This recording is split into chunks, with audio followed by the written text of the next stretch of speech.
Okay, we're live. It is 11:17. You were late. We were waiting on you because I knew you were driving. Actually getting better. We're getting better. Minute by minute. Getting closer. Closer. If we didn't have so much stuff to do when we woke up in the morning, we could get here earlier and we get this stuff going. But it is October 3rd, 2025. Again, 11:17. It has been a fun, interesting week. Obviously, we had the hearing. Raven's laughing. We had the hearing on S323. We broadcast it or played it live from 9:30. We're a little late starting it because we couldn't get it quite going in the beginning from the legislative side at first. But I don't think it was, I think, a solid 9 hours. So, I mean, it was a lot of testimony, a lot of stuff, a lot of very interesting things. What I thought was most interesting, and we'll talk about it, but I thought, it's almost like listening to Charlie Kirk say, oh, you've got people there testifying, saying stuff. Richard Cash would then go back and say, well, that's not actually in the bill. If you read the bill, it doesn't, and, one doctor was saying, oh, if we do this, we will have to leave the state. And he says, well, what you're complaining about is already in the law right now. It is, why are you still here? He didn't say it that way. He's much nicer than I would be. But he was like, that is in the law. But, they were like complaining about something that they didn't even realize was in the law. So when she said that, I just turned to Carrie and gave her a thumbs up. Well, and I will tell you, and I talked to the executive director for Personhood SC, and I told him that one of my pitches with making or allowing South Carolina, when I talk to some people who are on the fence, there's the debate. Everybody has the debate. What's the proper date, time? Conception, 9 months. That's what they do in New York. 24 up to 24 months in North Carolina, or is it 6 weeks with a heartbeat? We can have that discussion. Some people want to beat you over the head if you don't believe in their thing, but I think we as humans ought to have that discussion. For people that are on the fence that aren't conception people, I try to get them to come closer to the conception and understand the conception side by simply saying, if we pass this bill at conception, all these liberals won't move to South Carolina, or the ones that are here will leave. Good. So, literally, I had this conversation with my mother in Croft, and they're like, "Oh, that's not a bad idea." So I'm like, "Okay, so now we can stop arguing about the date, and argue about the timing, and argue about what it will actually accomplish." So, I think if more people would talk about that, I want South Carolina to be, the most conservative state in the nation. It should be. Our people are very conservative, and I know Democrats or liberals that move to South Carolina because they think we're liberal. They think we're liberal not because we always vote for president and all that kind of stuff, because they look up and see CPAC, and they see that CPAC rates South Carolina as the most liberal red state in the nation. Now, some of them moved to North Carolina, some of them moved to Georgia. They're not moving to Florida anymore, because more conservatives are moving there. But we need to keep saying, South Carolina's closed. We got enough. Greenville is closed. Stop spending money advertising Greenville as the greatest place on the planet. Charleston, I lived through what they did to Charleston. I'm like everywhere on every international, national magazine talked about how Charleston had the best restaurants on the planet and the best place to live and the best fishing and the best beaches and the best that, and everybody moved there. And it took us an hour to get from the Isle of Palms to go downtown. That's why we moved up here in 2016. I couldn't leave the island. So I was like, this is ridiculous. So, but they're doing it to Greenville. They're doing it, all over the place. And the sad part is what they're doing to the rest of the state is they're contaminating the hell out of it with let's put solar farms in there, because you grease a few palms in a small county somewhere, and they'll let you put a solar farm, which is going to be a a natural disaster, 20 years from now, after those things break up and leak all of their chemicals all over the land there, and we can't farm it for 1,000 years. So, I mean, whatever. I don't know if it's 1,000 years, but it's a long time. So, but it's been an exciting week. What did we do this week, Olga? Monday, did we do anything? Okay. I like to start. Zone meeting Monday. Okay. Monday, we had the Zone 7 meeting. It went great. We had it over at Pelham Road Fire Station. And I will start back because Ron is here. We did have the Constitution class. I went to it on Saturday. Y'all did a fantastic job. You had a good crowd there. That was part 2 of a 6-part series. So if anybody is still open and willing and wants to come to the Constitution class, you can still sign up. Go to greenvillegop.com/events, and you can come to the American Legion on post number 3 on North Main. Yeah, Saturday morning starts at 10, but come early for coffee and donuts. We'll have that at 9. They did have donuts. I had my share. Your share.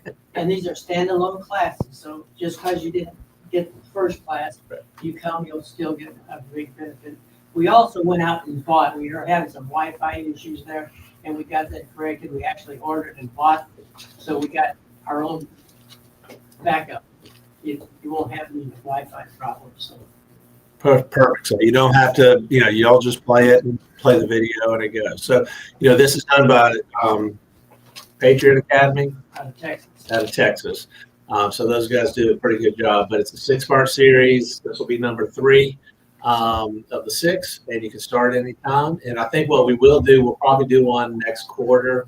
I'd like to do it here at headquarters and just do it on a full Saturday. Just run 6 of them through and knock it out for those fast learners. They've got a new class that's more consolidated, 4 weeks. Okay. But it's all Patriot Right. design. You have one for biblical citizenship. They have others 10-week classes, the full Constitution. Yeah.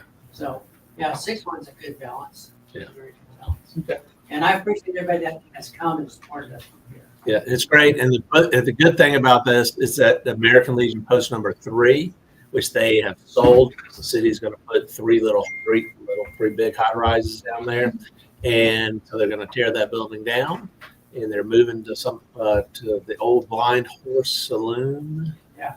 Off of Next to Pleasantburg by the airport. So at least they'll have a better facility layout, because that old building was it's a little hard to get in, but it's not historic. The museum is going to go with it, and Yes. they're trying to ask us, would you promote the museum? Yes.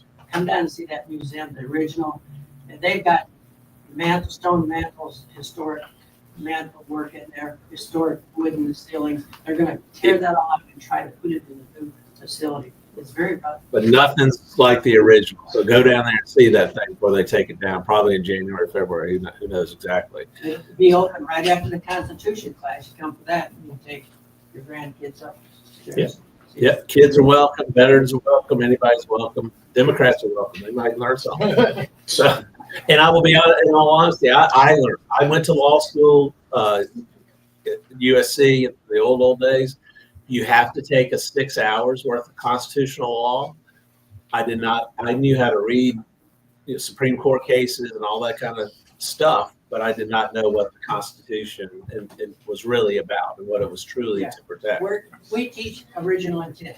Right. The founding fathers, they go into the libraries, they look at what they wrote, and they wrote the Federalist Papers. Just those letters were written just for us, for the following generation, so we knew what they were intending, what our freedoms really are. And it's amazing. We've so gone bonkers on that. You go down to the State House, they show you the Constitution. It's not that little pamphlet of the Constitution. It's a book this thick. That's the U.S. Constitution annotated. This is what the court said.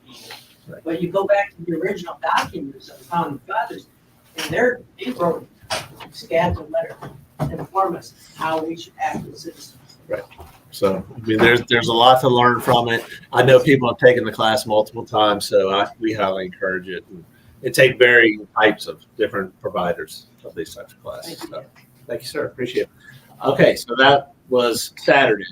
Yeah. Sunday, we didn't do anything except catch up. Monday was the zone meeting, which was fantastic. We had zone 7 is kind of it's our personal zone. It happens to be about the middle of Greenville County. Greenville County is broken into 151 precincts. It is very difficult to manage 151 precincts, so we broke down the county. It's almost easier to manage 46 counties than it is 151 precincts. But we broke the county down into 12 zones, kind of trying to match our 12 county council seats. So different, some of those council seats are gerrymandered, so it's not perfect, and there are no perfect overlays. It's just part of what they do and how they draw different municipal districts, county districts, city district, or fire districts, legislative districts, all that kind of stuff. So makes it difficult. But we've taken the precincts and put them into zones and allow the zones to have meetings themselves. We can try to build leaders out of those zones, people that understand how to run meetings and do things. They do a great job in zone 7. Bob Bugos is one of our zone leaders over there, along with Peter Ferris and Jeff Brown. They had a meeting a month ago. They scheduled another one for this past. They scheduled it for Tuesday. Paul Wickensheimer said it was Tuesday too, so I was trusting Paul. But we had it on Monday. We announced it, had it on Monday. But they went through their normal routine of stuff. One of those things is a constitutional minute, where they actually talk about some interesting things in the Constitution, and then just do some committee reports. And then we made it a little bit of a day of action, and we started writing or addressing envelopes for the Mike Kilgore race in Greenville District 2. So we spent a good ball doing that. We probably did close to 400 envelopes, addressed them, all that stuff. So those will go out probably next week. We're stuffing them here and waiting for the stamps to come in. Yes, sir. Another important part of that Zoom meeting is the general discussion where everybody gets a chance to speak whatever's on their mind. And it makes really a good method for communication for people to make connections with people in the area. Correct. Yes, because that's what this is about. We have a goal that we're going to build the Greenville County Republican Party into 5,000 paid members. I think. I don't know exactly where we are. We're like 15 or 1,700 or something like that. But Beaufort is smaller than us, and I think they got 1,200. So we got to get way ahead of everybody else. And I think that also, it'll be easy. It'll grow the numbers. It's something that they never did in the past for our leadership. Bless you. But how do we get to 5,000? We gotta meet other neighbors in our neighborhood. And sorry, we're the bogeys of what the numbers you should have in your precinct are based on Trump voters. So not the Nikki voters. So it's you got to go. If you're in a Trump heavy precinct, you're going to have to try to recruit more people to be members for your precinct. And we really want to blow out reorg 2027. So we're setting the date, set the business meeting, and as Bob reflects, it gives you an opportunity to talk to people, meet people.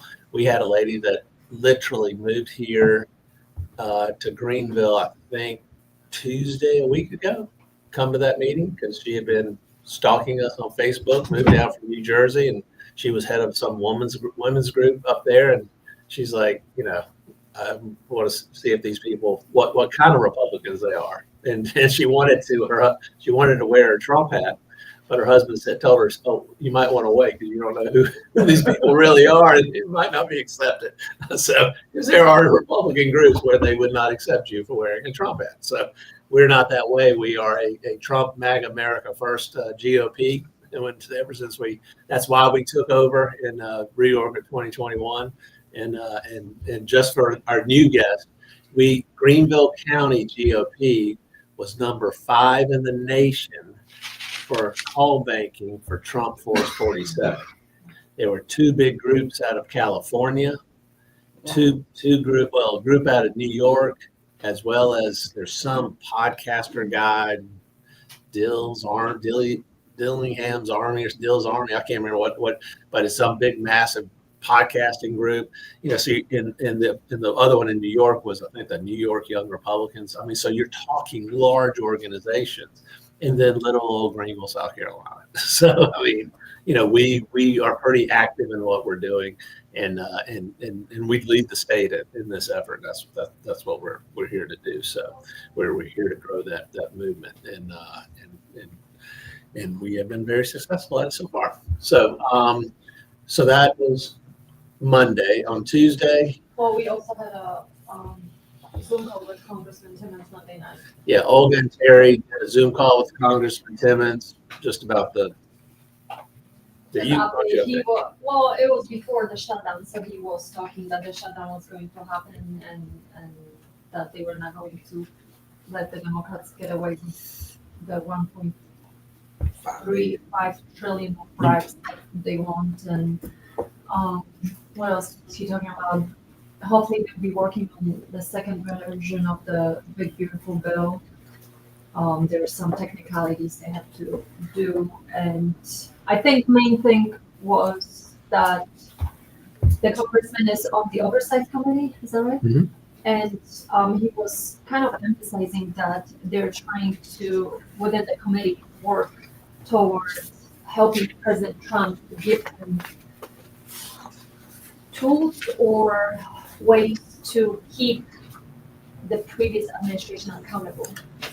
Everything that was done wrong, or perhaps, I don't know whether they were crimes, but they are working through different things or ways to give the current administration ways to go back and keep those in the past accountable. I think that was kind of That's it. it.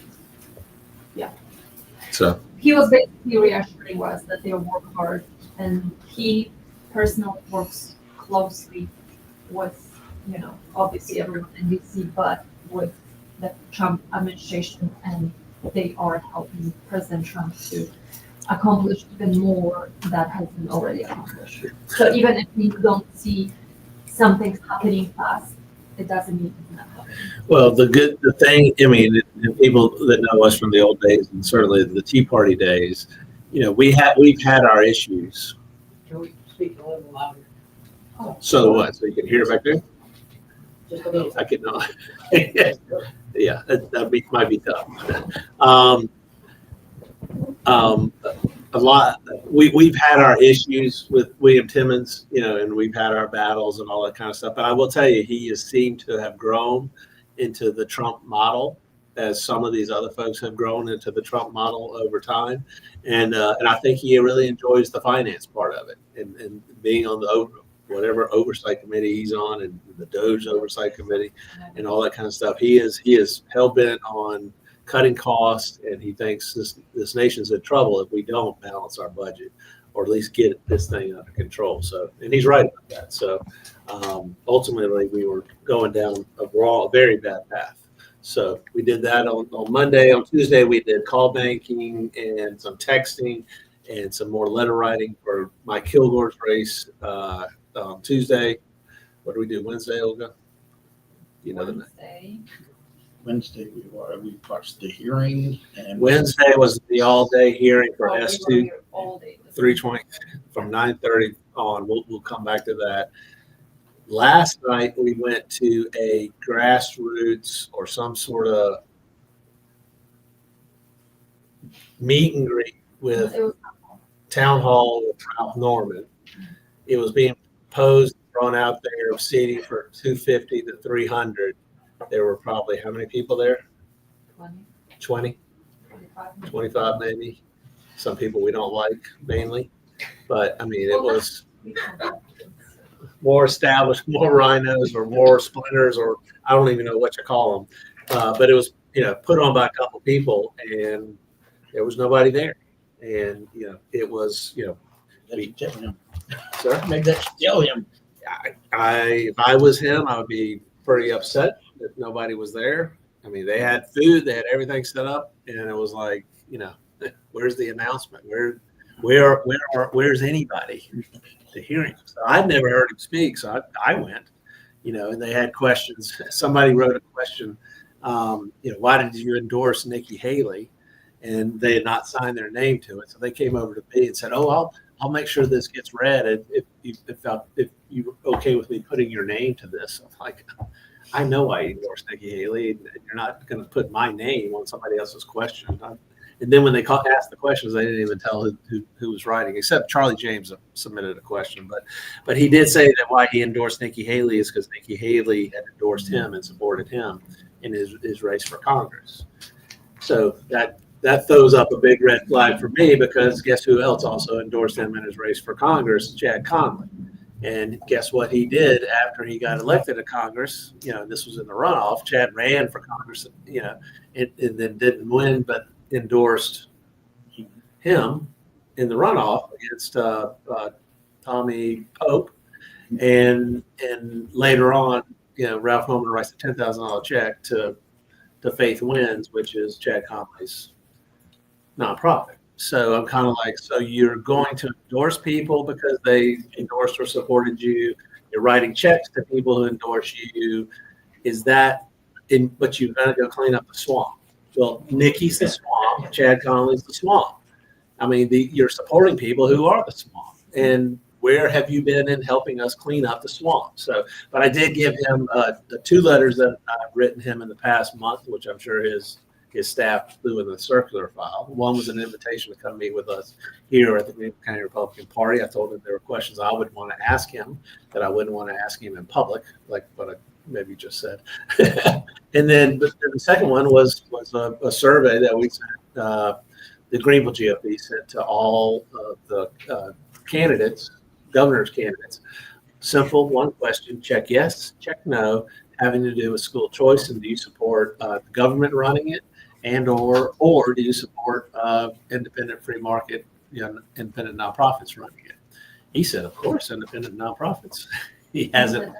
Yes, he did say it. He didn't make it. Of course, it makes no sense for Ellen Weaver's Department of Education to be running and controlling the purse strings on all of our private Christian schools, home schools, secular schools. I mean, why would you give the people that have given us, the nation's 40-something worst, public education system? Why are you going to give them control over the money that goes to the private schools and the homeschoolers and the secular schools and the Christian schools?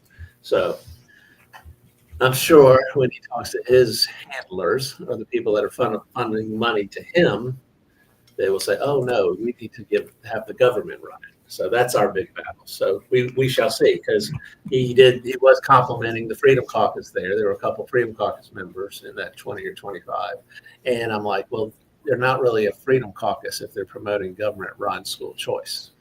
So he didn't really know what to say. So we shall see what happens. So we'll wait and see if we get any feedback from that. So why don't we go ahead and introduce? We have a couple of new.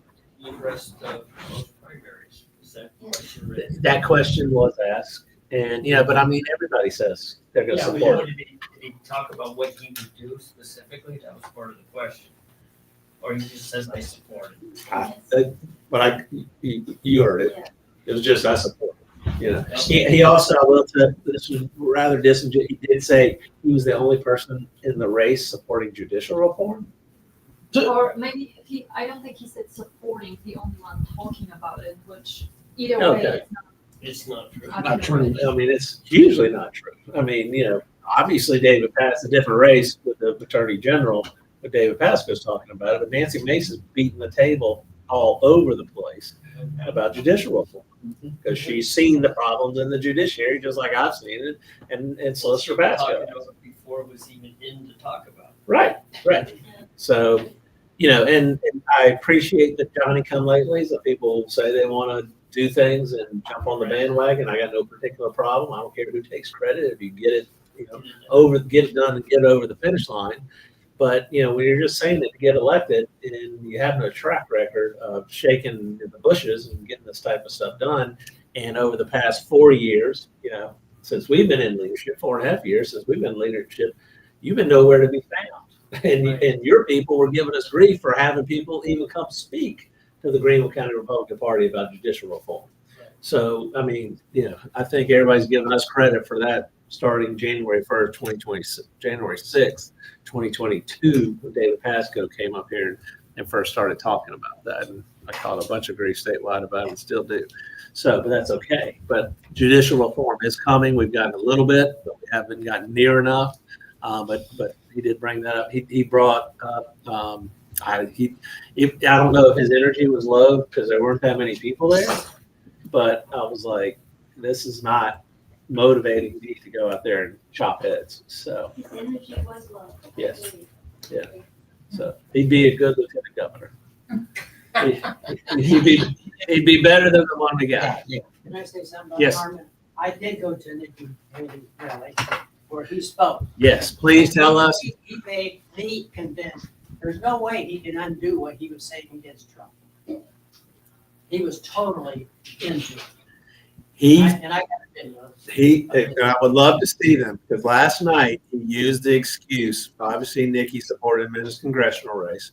He used the excuse of he knew Trump was going to win anyhow. And he Like said what? that he called Trump the day or the night before endorsing her, and after, like it was all mutual agreement that she's going to endorse her, but I don't know. In those days, Trump was not letting. Without knowing Yeah. in his heart where his heart was. Yes. He was anti-Trump. He had a passion He had a passion. in what he was saying about being anti-Trump. He had the crowd up and cheering. Well, he didn't have the crowd up and cheering last night.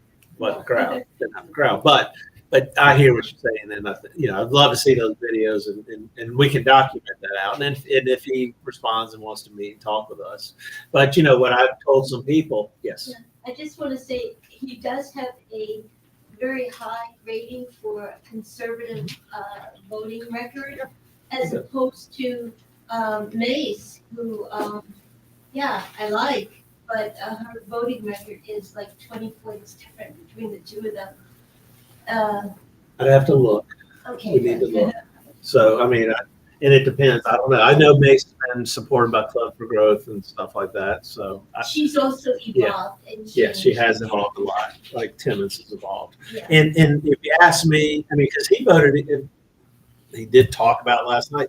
Ralph Norman voted against the big beautiful bill in the first round. He said he was negotiating.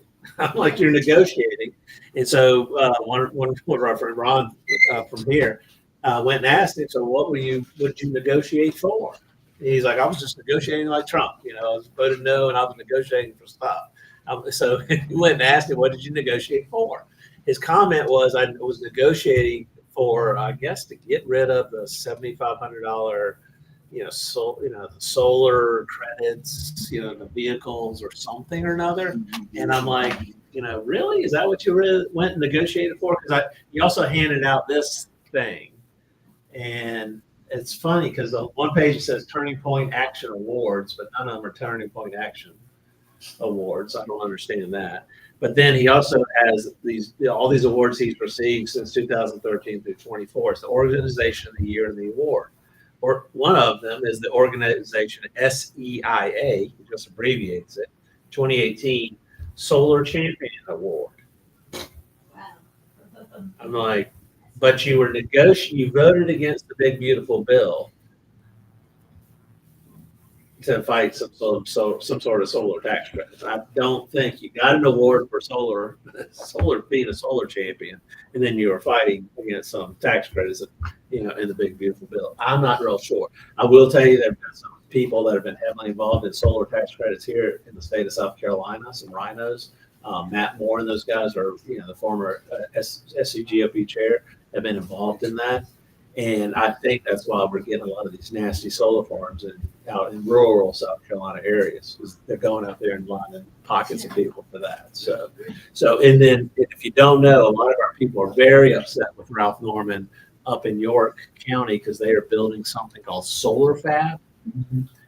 They're fabricating solar panels up there that, and I think, it is going to be, it's right next to I mean, the disaster zone is like a 3-mile area if they have a problem. And within that disaster zone is like a school or two or something. It like backs up to a school. It's like, it's in more of a residential or an area that is going to be, if there's a problem, which there are problems with these things, it is going to be a serious issue. So Ralph has taken the side of the money special interest on this solar, I think it's called solar fab.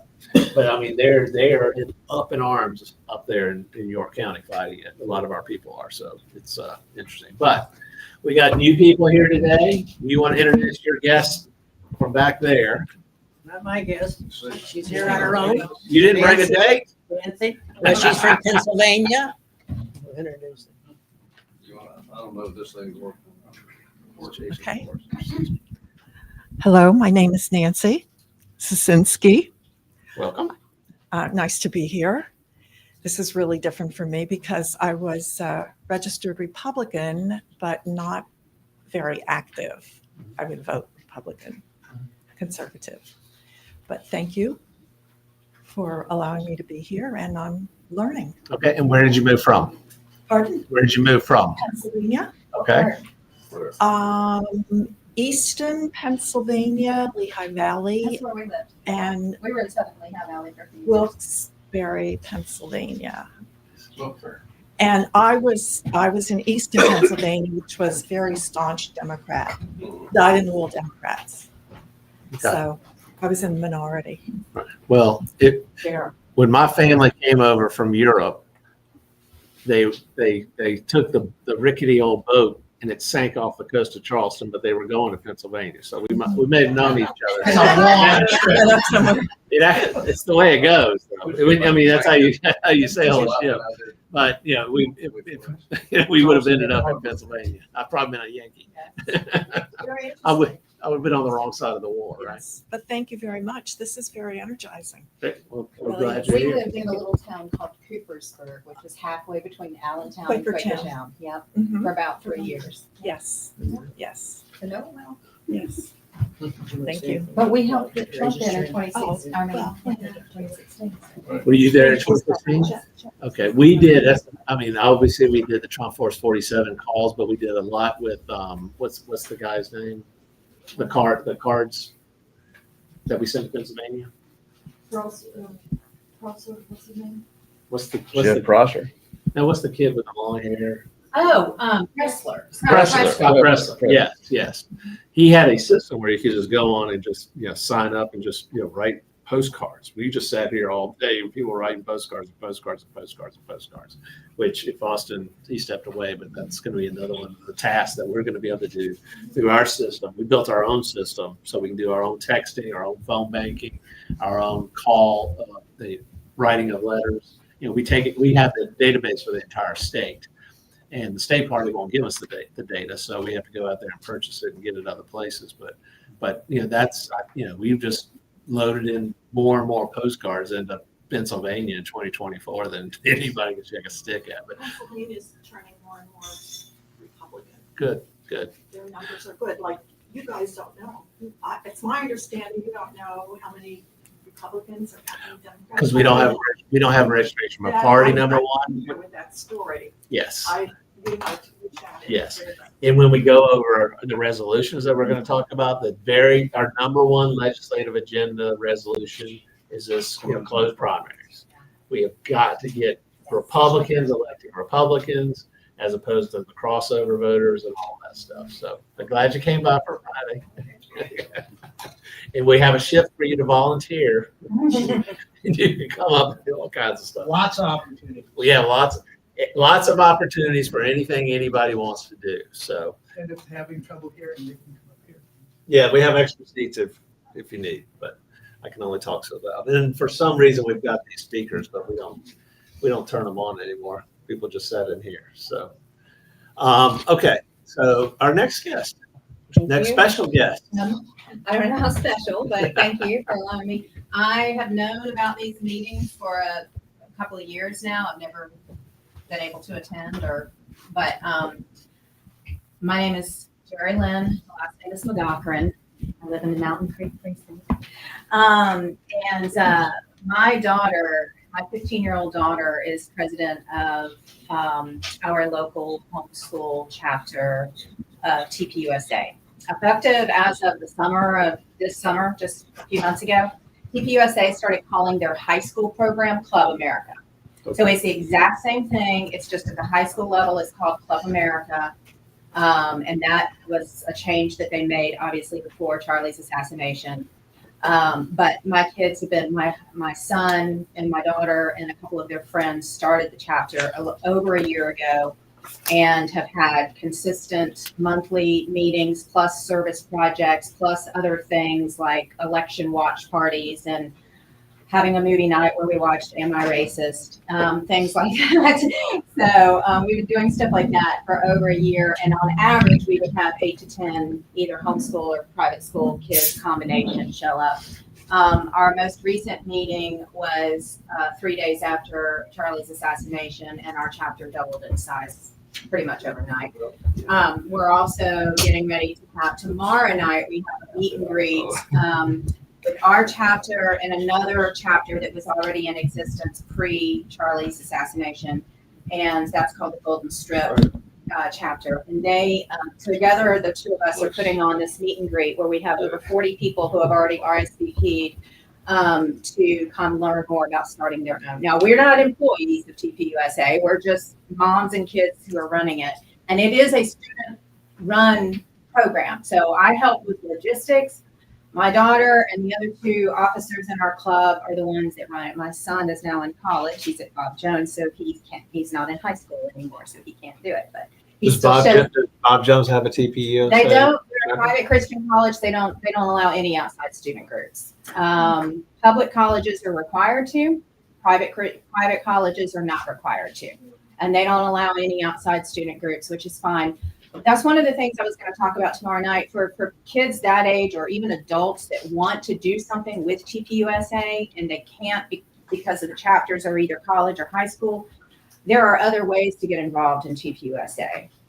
There's TPUSA Faith, there's TPUSA Action or Activism or whatever it's called. So anyway, but the purpose of TPUSA is a 501c3, so we are legally not allowed to endorse any candidate or any party. But the purpose of TPUSA is to teach conservative governing and economic principles. So every time they get together, every monthly meeting, they have like a lesson. And like last time they did a lesson on the First Amendment. In November, we're doing one on veterans. And I had actually reached out to someone at the American Legion to see about doing a service project in November for Veterans Day. I never heard back, but that would be something that we would be interested in, or possibly one of the other chapters would be interested in. So there's just all kinds of conservative principle things that we talk about and we teach. What we do on our own free time, who we endorse is obviously our but as a group, as a club, we're not allowed to endorse anybody. And my daughter and I actually went door to door, what do you call it, campaigning, door to door knocking, when Adam Morgan was trying to primary. Yeah. So, I mean, we do our own little activism on the side that has nothing to do with TPUSA. Yeah, but I do think TPUSA Action is their 501c4 correct. affiliate. Correct. So Yep. They can do things to there. Maybe they don't like y'all mixing too much. I don't. Yeah, and so that's what I was going to tell the group tomorrow night, is that is an option for people who want to. I just don't want to do anything to get the nonprofit in trouble, you know. So I'm not going to do that as a mom, but I'm also just here in my own capacity. Like our other new visitor in here, I've been a lifelong Republican voter and just never really been active. And as I'm sitting through the first 30 minutes of this meeting, I'm like, wow, there's a lot I really don't know about what's going on. So I feel very much uninformed about a lot of things. So I'm just glad to be sitting in here and learning. Well, we are pretty informed. We're on the bleeding edge of what's going on. So, I mean, we have been, kind of 24/7 for 4.5 years, really since Trump got elected. And had Trump not gotten elected, I don't think any of this would, in 2016, none of this would have happened. Go ahead. Before that, we were Tea Party. Tea Party, yes. But And from 2016 until we took over leadership of the Greenville County Republican Party, we were all Tea Party, and that's where we activated a lot of the things that we were doing.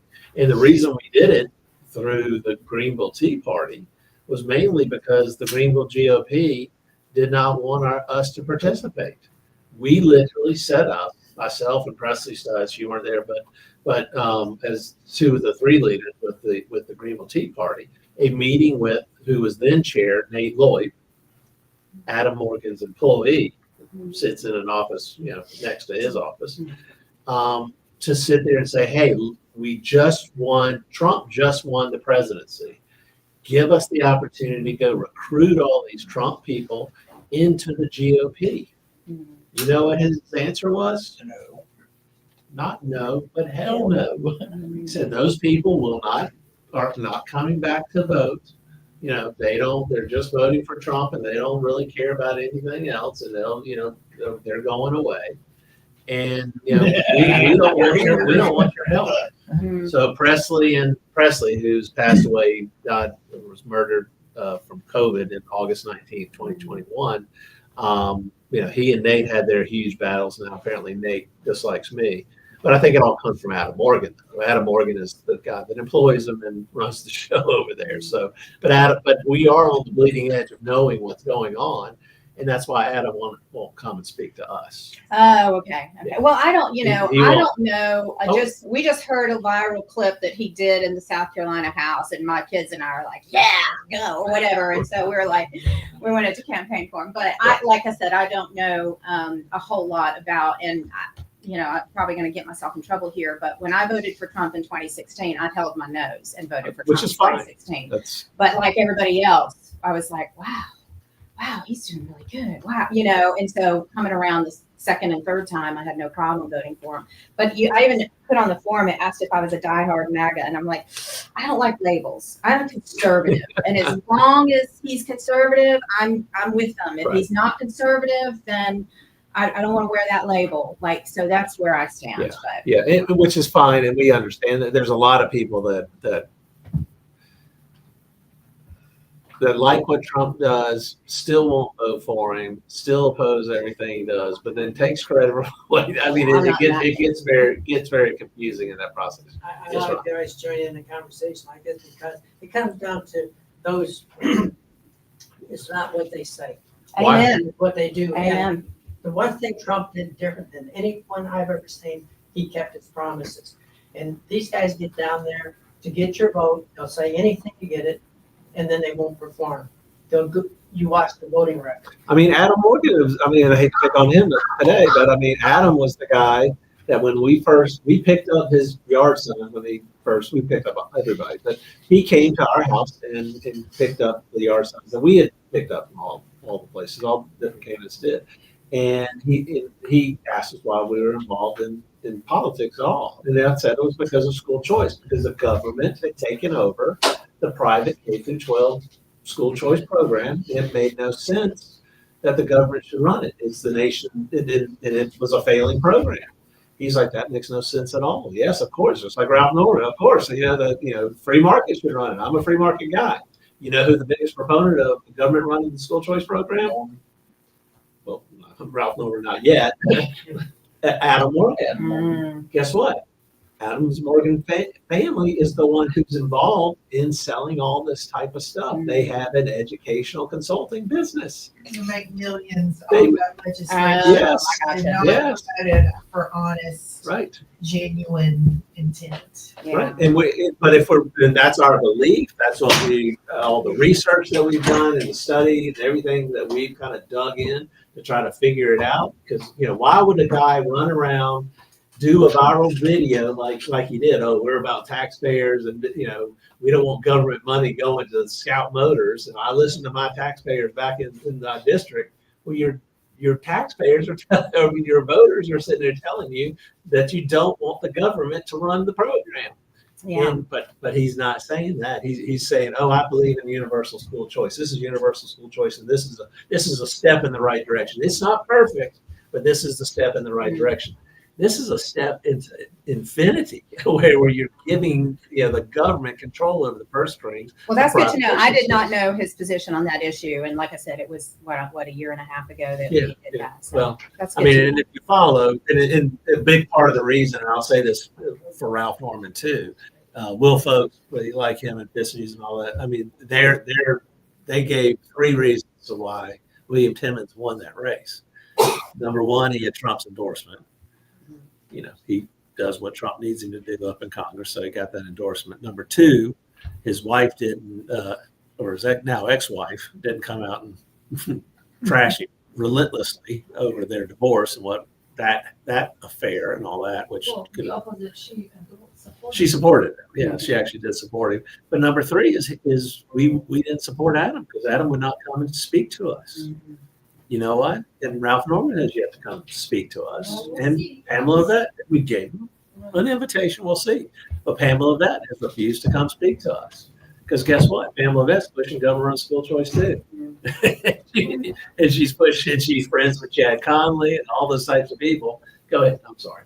No, I you interrupted. finish your point. No, I just want to say, as a talk about this for days. homeschool mom of 15 years, the school choice issue is very personal to me. And I'm very much bothered by the legislation because even though there was an amendment in it that says, you can't do any interference with homeschool or private schools that accept this money, that's only going to last For so long. So long. Yeah, no, I totally agree. Like I said, I'm not educated enough on what everybody stands for and whatever but that is a huge deal to me as well. And by the way, that's why I voted for him in 2016, because I knew if Hillary Clinton got into office that our homeschooling situation would have been devastated. She front door it. The school choice is the back door control. But I don't know if we've got time. I just noticed Sarita Edgerton, who also voted, she's a Freedom Caucus member that voted in favor of the legislation. She wrote a very braggadocious post a couple of weeks ago about celebrating its passage and how it's going to be wonderful. There was a video. She talked about how good the school choice is going to be. The state school choice? The Yes. USA? And I screenshotted the comments because already, it's not even a year old yet. I agree with you, Sarita, but we need some way to determine if homeschool children are learning. Some parents do a fantastic job, but we know that there are some, many, who simply give it lip service and don't do the job you did. Some parents are incapable of helping their children because they weren't well schooled themselves. They just choose to let them stay home and do their thing. And it goes on and on. And Sarita responds, we have many kids in public schools who cannot read. There is accountability, just not according to public school standards, which is flawed. All homeschool children, So Sarita is pushing back. But they're only going to hold off for so long. They're going to have to buckle at some point. Well, and I think a Sarita type person was anti the government running it completely in the beginning. Then they get in there, and then now she voted for it. Now she's saying we need to keep the strings off. Give her another 2 years, and she'll be all about putting all the strings on it. To hand out government money with no accountability. So if they're going to be the conservative firebrands, they're going to have a hard time keeping that stance. Personally, I'm very bothered by that. Well, we're bothered too. I sent a letter to 12 of the Freedom Caucus members, including John Warren. I skipped Adam Morgan because I knew he had no reason of even asking him. But, no, it is good. No, you're not. I mean, I know you're sensitive. Yeah, It's fine. It's fine. All opinionated. Don't worry about but it. They always pick on the new people. yeah. Y'all look like a bunch of shy people. No. But ask questions back. That's what we are big believers in, asking questions back. But the Freedom Caucus endorsed Diane Mitchell, who was the Greenville GOP third vice chair in charge of reorg in 2021, She was the person in charge with Nate Lloyd of the reorg fraud, the documented reorg fraud. And they're endorsing her. How do you endorse? It's almost like, oh, why don't we go ahead and endorse RJ May for something too? I mean, there are other founders who just pled guilty this week. That's another thing that happened this week, to the pedophile, and that exchange of that. And I had a House rep the other day ask me, did I read all of the charges and all the stuff that were admitted? I mean, there were allegedly things involving his pictures of his children too. That's why they never let him out on bail, because they didn't want him going back home because there were pictures of him that he had of his children in compromising situations. So if that's the basis of your organization, the founding comes from that guy, Nate Lloyd, reorg fraud, and then now they're endorsing people who participated in the reorg fraud, and they cheated Pamela Godwin out of Lexington and all the things they've done there, and they're pushing government. I mean, why don't we just strike freedom out of their name, the South Carolina caucus thing, just because I don't see the freedom in there.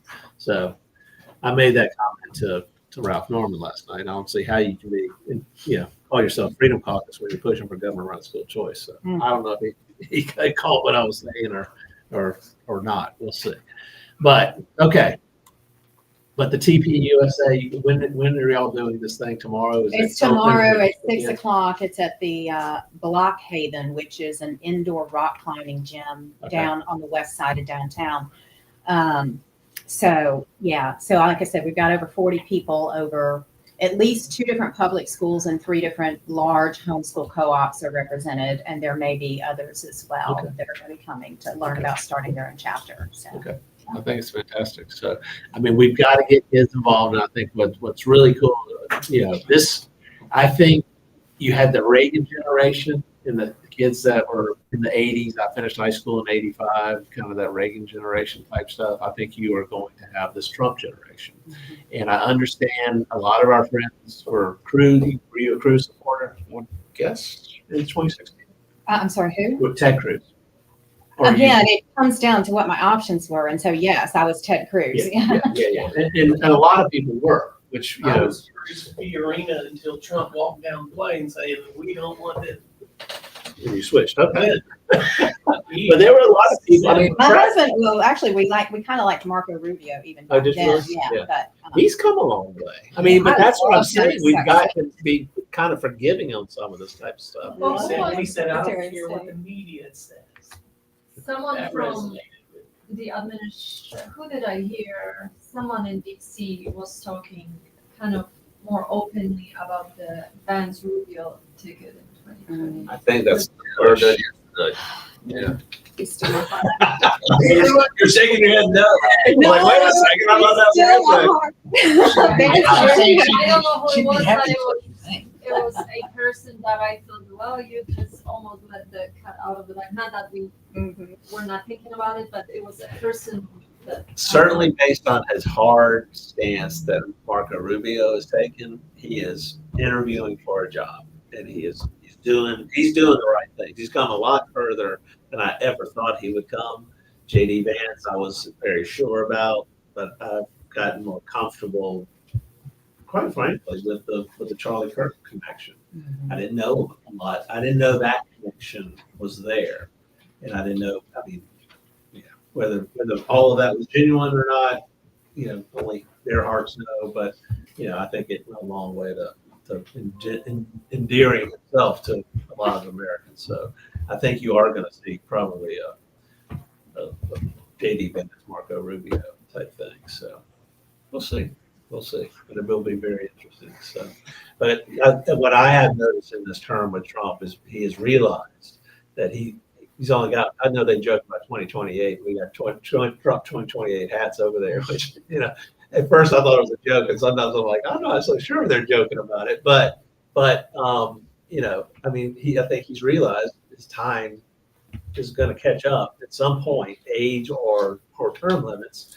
And he needs to find people that are going to continue the movement. And we have to be a little more understanding of who those people are, because I don't know if there is anybody that can beat Trump. It's just, there is no, I don't think it is. there is nobody else that is that, is Trump. Oh, and- It's hard to be. I don't So- know, maybe I'm naive. I don't think we have to have another Trump as long as they can, he had to break the mold, but as long as they can continue, then. If they can continue. I agree. Yeah. Thank you. But I think, that's what we were talking about the other night. Well, once in a generation, you need somebody to come through and clean house. And he came through and he cleaned house. And the one thing I will add, because a lot of us here are Christians and very biblically oriented in this whole crusade that we're on. If I had told you 8 years ago or 12 years ago, 10 years ago, 9 years ago, that the number of people that Trump has pushed toward Christ, you would have said I was crazy. But I think he moved more people to God and Christ than I think anybody would have ever guessed. So I've seen it from what I've seen out there. So it's almost shocking. So, but getting shots, everything. Yes. And they talk openly about it. And to talk as openly as they were, and as much as they were, but with the Charlie Kirk thing, it truly, Charlie Kirk, it truly was a revival, old school kind of revival. So enough on that. So what's next? What do we want to talk about? What do we got coming up? We got a business meeting coming up on the 13th, and we're going to send these out today. So we pass these out. Olga, if you could put them up on the screen. These are what we're doing on the business meeting on the 13th.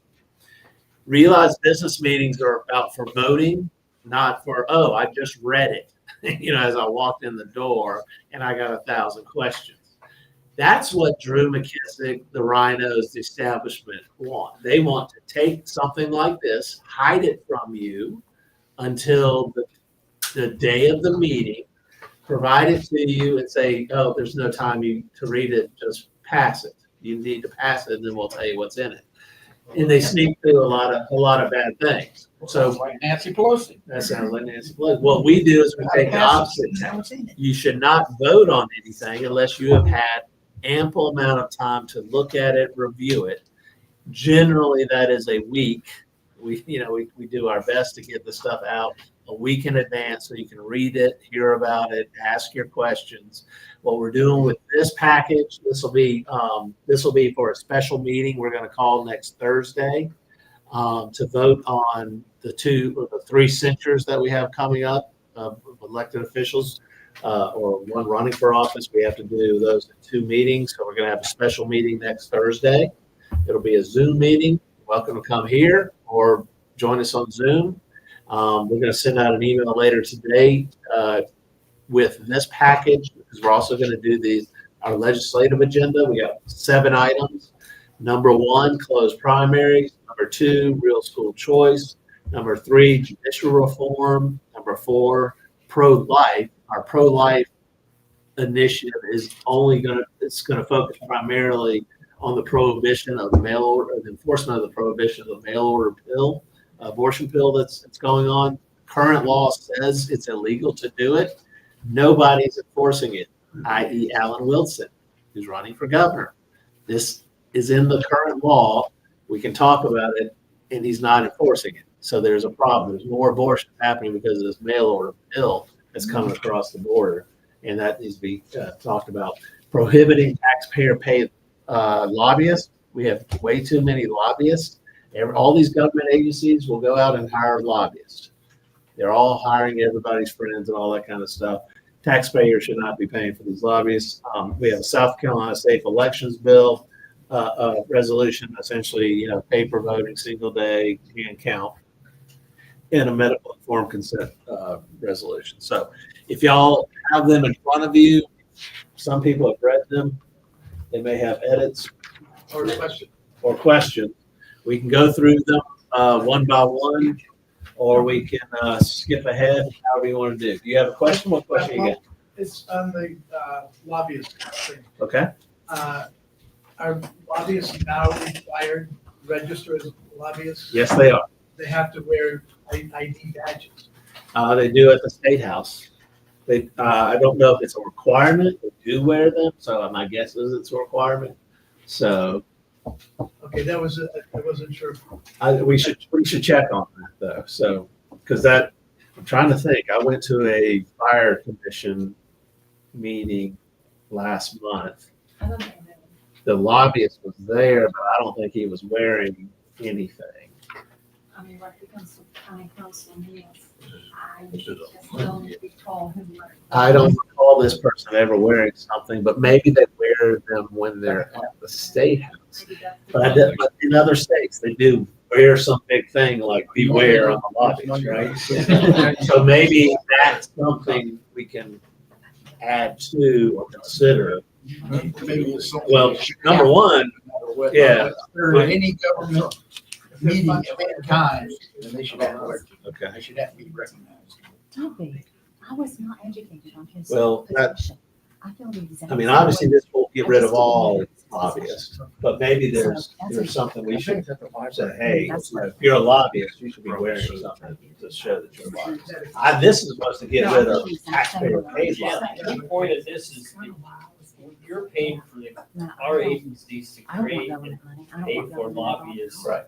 with your money when So- they're lobbying for your own. So imagine all the fire departments around here have lobbyists. So, I mean, they pay a lobbyist to sit there and go advocate and tell them, advise them how they can raise the taxes as much as possible. That's why all these fire departments have these big, nice, big, fancy fire stations. So that's what we're trying to stop. What I've seen, like we had a state house rep from the southern part of Greenville County. He retired, didn't run for reelection. The next thing you know, he's got a job with a higher education university here, and he's lobbying the state of South Carolina for more money for that higher ed Greenville Tech. You keep saying, but in the State House, they're limited as to access points. Disaster. Well, I mean, there's a large hallway Yes. where the legislators have to go in and out, stuff like that, have access to that. Outside of that hallway, you can't go. So, Well, if you notice the problem here in South Carolina, there's too many of our legislators that are sleeping with the lobbyists. That's the problem. Talk about access what points. is that? No sleeping with. It's a sad state, but I mean, it is true. I mean, there's a gentleman, I'm involved in a lawsuit with him because he's Chad Conley's best friend, but what's his name? Dave Wilson. He is I think he was executive director of Palmetto Family Council, Dave Wilson. He was he is a father of 10.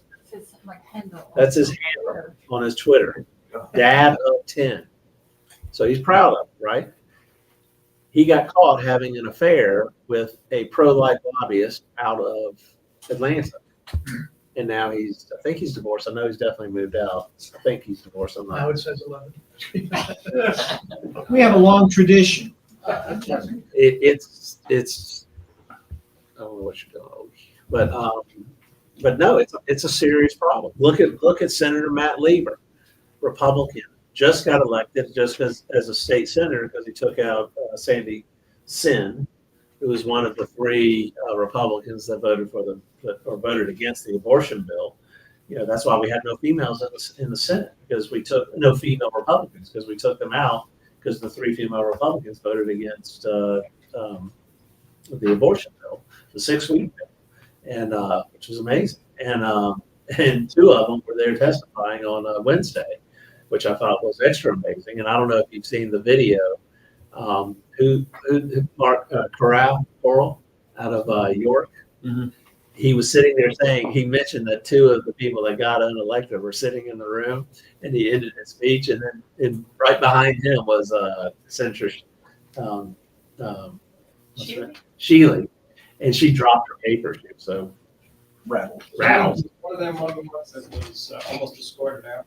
She was She was escorted out. Yeah. She would not. She kept Ann Penry. both of them. Katrina Well, he was sitting there. One almost got escorted out. Yeah. The other one did get escorted out. So Henry was the one that did get escorted out. Yeah, they're just trying to make a scene because they want more.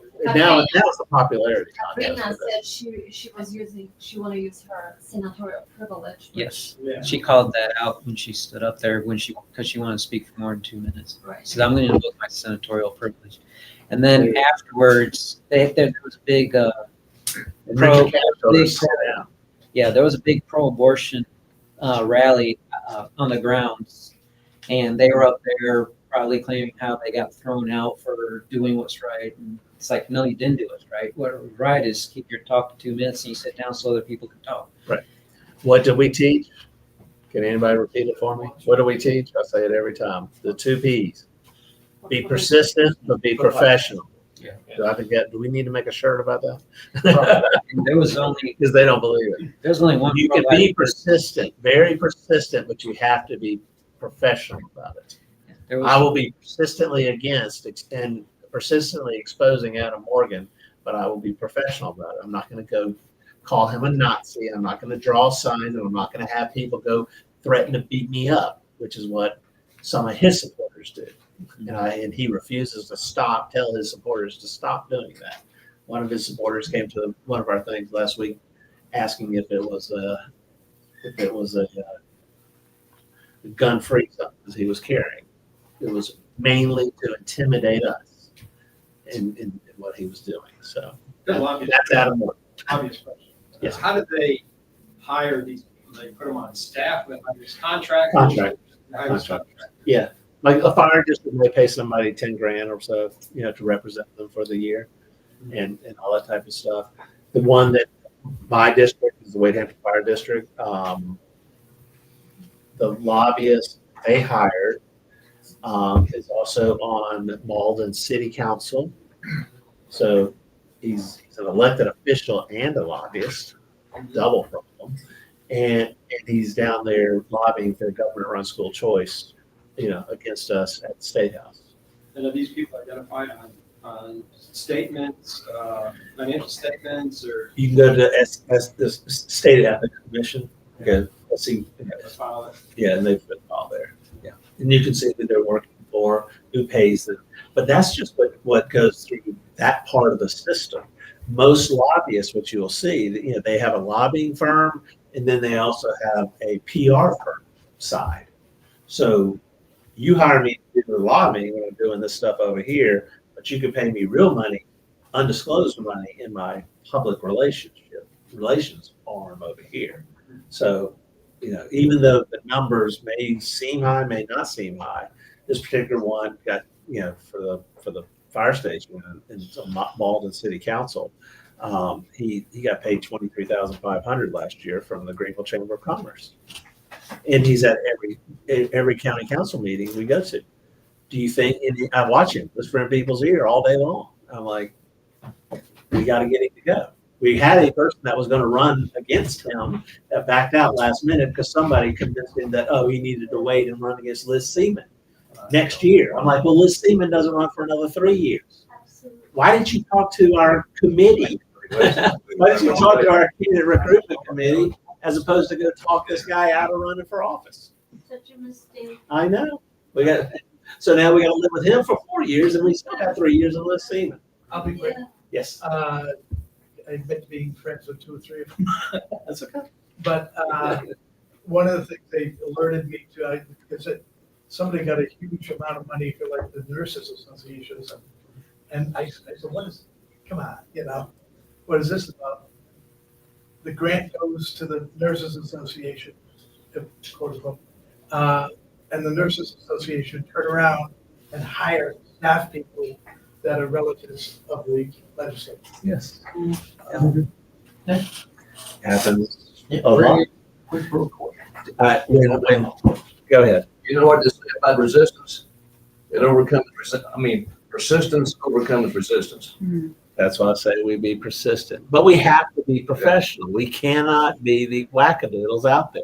They accuse us of being the crazies because they're projecting, and they're like, they have to accuse us of being crazy because they can't sit down and have a discussion about policy.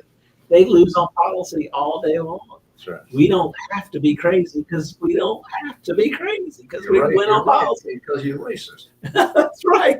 Yeah, I'm a racist. Logic's all on that. their side, so they avoid it at all costs. The logic is on our side, so they do. Yeah, is that what you said? The logic's on our side. Yes, So they avoid it at all costs. Right. That's why Adam Morgan and his brother won't sit down. It's shocking to me. It's literally shocking. And that's why we actually meet, and I share it probably too much. People probably get sick of seeing it.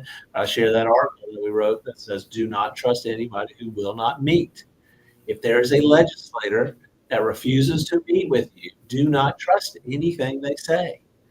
Now, there are a few exceptions to the rule. There's some people that, hey, you are crazy and I'm not going to meet with you because you're so persistent that it's borderline scary, but I'm like, I'll meet with anybody, even those people, once a quarter or something like that. You've proven to me you're like totally crazy. We're going to get a pat down and I'll meet with you once a quarter. So a pat down to make sure you're not going to shoot me in the head. So, because that's what happened to Charlie Kirk is not what happened to Charlie Kirk is the end result. It's not where all of this begins. Where it begins is people telling lies and people taking advantage of supporters of theirs that have some mental issues and they push them over the edge. There are some people that have been told, told that I am the Antichrist, or we're paid by George Soros, or this type of stuff. I'm like, if you tell people that, maybe some crazy person is going to tell you, believe it and come shoot you in the head someday. That's what is going on out there. And it's happening, and it's happening at a grander pace because our side is winning. And the only way they can deal with our side, because they can't win on policy, is to kill us. So, be professional or be persistent. Sorry if I ramble on that. Any other questions on the resolution? Any other thoughts on these? Now, these are just drafts. We will have a Zoom call, probably 2 Zoom calls. You want an S, taxpayer paid lobbyists? Okay. Should I say? I'm not an English major. I'm a math guy. I had a one word correction for the I saw that. pro-life one. Okay. But I mean, is it clear? Closed primaries is what's number one. Real school choice is just because we know the issue and we are going to continue to hammer that issue. Judicial reform is what we started, what David Pasco is talking about substantially. Nancy Mace is beating the drum about it. The pro-life, again, pro-life, there's so much to it. We wanted to take a focus on this abortion pill thing. And I was happy to hear a lot of conversation about that. That was the pill without getting a prescription, right? Yeah. Just mail order. But I think you get a prescription. You have to get a prescription, but you can find a doctor online to give you one. Right. I'm But just wondering how the new process, if you will, affects what you're putting here. Well, the process is already in place. It's just not being enforced. right. This is not even asking for a bill. We're asking, this is more going after the attorney general and solicitors for enforcing the law. The law says today you have to see the woman In person. in person. I understand that, but the thing that happened a couple of days ago does not affect that. Okay. No, that part of the Maybe bill doesn't change. The bill doesn't change that requirement. This is current law we're trying to get. That was the question. You hear 30 seconds on television. Yeah, and of course, the bill itself is going to go through a bunch of changes. If it gets on the Senate floor, it'll go through even more changes. If the Senate passes it and it lines up in the House. But as the bill stands right now, it would not change anything. So that's an actual committee meeting or subcommittee? So It's a So subcommittee. we could even go up to the committee and go through the same, Yeah, that's what we're hoping ultimately the for. same process again. Well, there won't be. they don't have hearings in the committee. This is the only hearing, Wednesday was the only hearing they're gonna have on the bill. It's gonna be, the subcommittee is gonna have to decide to push it to the committee. Then the committee will have to decide to push it to the Senate. To the floor. Yeah, to the floor of the Senate, and assuming that the Senate agrees on some version of the bill, then it'll go to the House. Can you give the bill number again? 323 S323. So, but we want to bring attention to it, and we want to call some people out why you're not enforcing this. I don't know Back to the real topic of the resolution here, yes. Yeah. And what you talked about is exactly what we need to see at the state. I'm also want to push at the federal level that our legislators, when they're in oversight committees that happen to have the FBI there, is ask them why they're not enforcing the Comstock Act. Because it should be a clear violation of the Comstock Act. It's a violation of state sovereignty. There's no way, there's no legal way that these so-called shield laws can stand, because basically they are turning South Carolina, Louisiana, and Texas into a vassal state of New York. The way these shield laws and it's not by mistake. They enacted these shield laws specifically so they could turn us into vassal states. get around our laws. Yeah. So, Yes. and the Comstock Act would be the hammer, but the whole idea of state sovereignty is, that's elsewhere in the Constitution as well. So what we're going to do is we're going to take this, we're going to send it to some solicitors, the AG's office, get them to give an opinion on what, or address why they're not enforcing it. Right. Answer the question. Yeah. You have to, all of this is about, documenting it appropriately, putting somebody in a box, get them to commit to, I'm doing this because of political reasons or whatever. Oh, yes, this says you're not supposed to do this. Right. Why are you not enforcing the law? When I first asked this question to David Pasco, not knowing any of it, he's like, if that's what the law says I'm supposed to do, that's what I'm going to do. I mean, that's what he would do as Attorney General. And, our Attorney General's not doing it. Our Attorney General doesn't want to touch this with a 10-foot pole because he thinks it'll cost him votes. Mhm. That's what they're doing. That's why Pamela Vett is supposed to be a big, pro-life person. Where was she on Wednesday? Where were these people? If she's going to live and die by, I'm a pro-life person, why was she not there? I was really hoping for a fourth choice for governor, but what you said earlier today kind of shot that down too. Oh, Ralph Norman? Yeah. Because basically, with the first three, I'm looking at a very highly incompetent pro-life person, a highly competent pro-abortion person, and an impeached blouse. So I'm desperately looking for a fourth option here.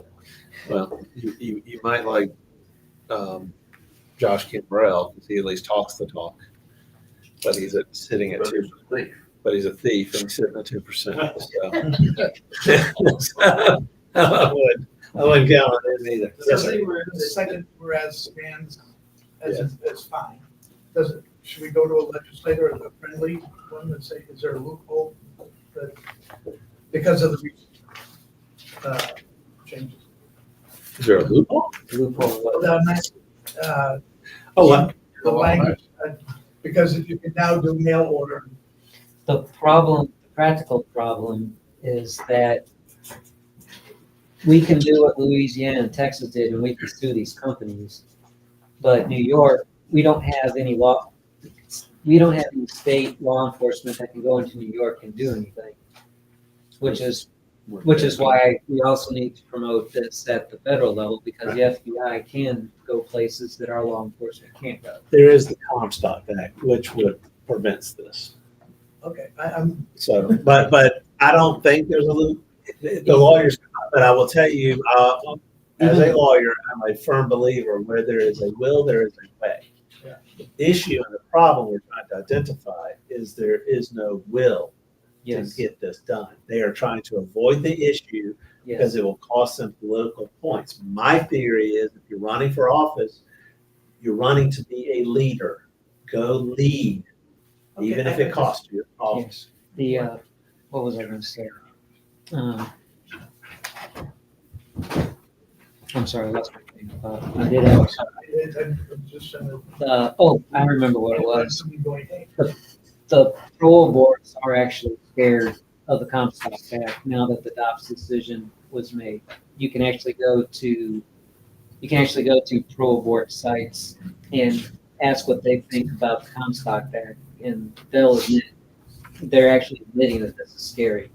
I mean, they won't come out and say it's hopeless, but they will admit that it's scary, which is, political ease or we're screwed if someone actually does something. So there's always something, and that's what I'm saying. Where there's a will, there's a way. The Comstock Act is the way. There is just not necessarily any will federal level to do it. The example that I will give is we have literal video of a candidate running for state senate stealing mail out of a mailbox. We can't get that guy prosecuted. We all know that it is illegal to steal mail out of a mailbox, right? Federal. Federal felony.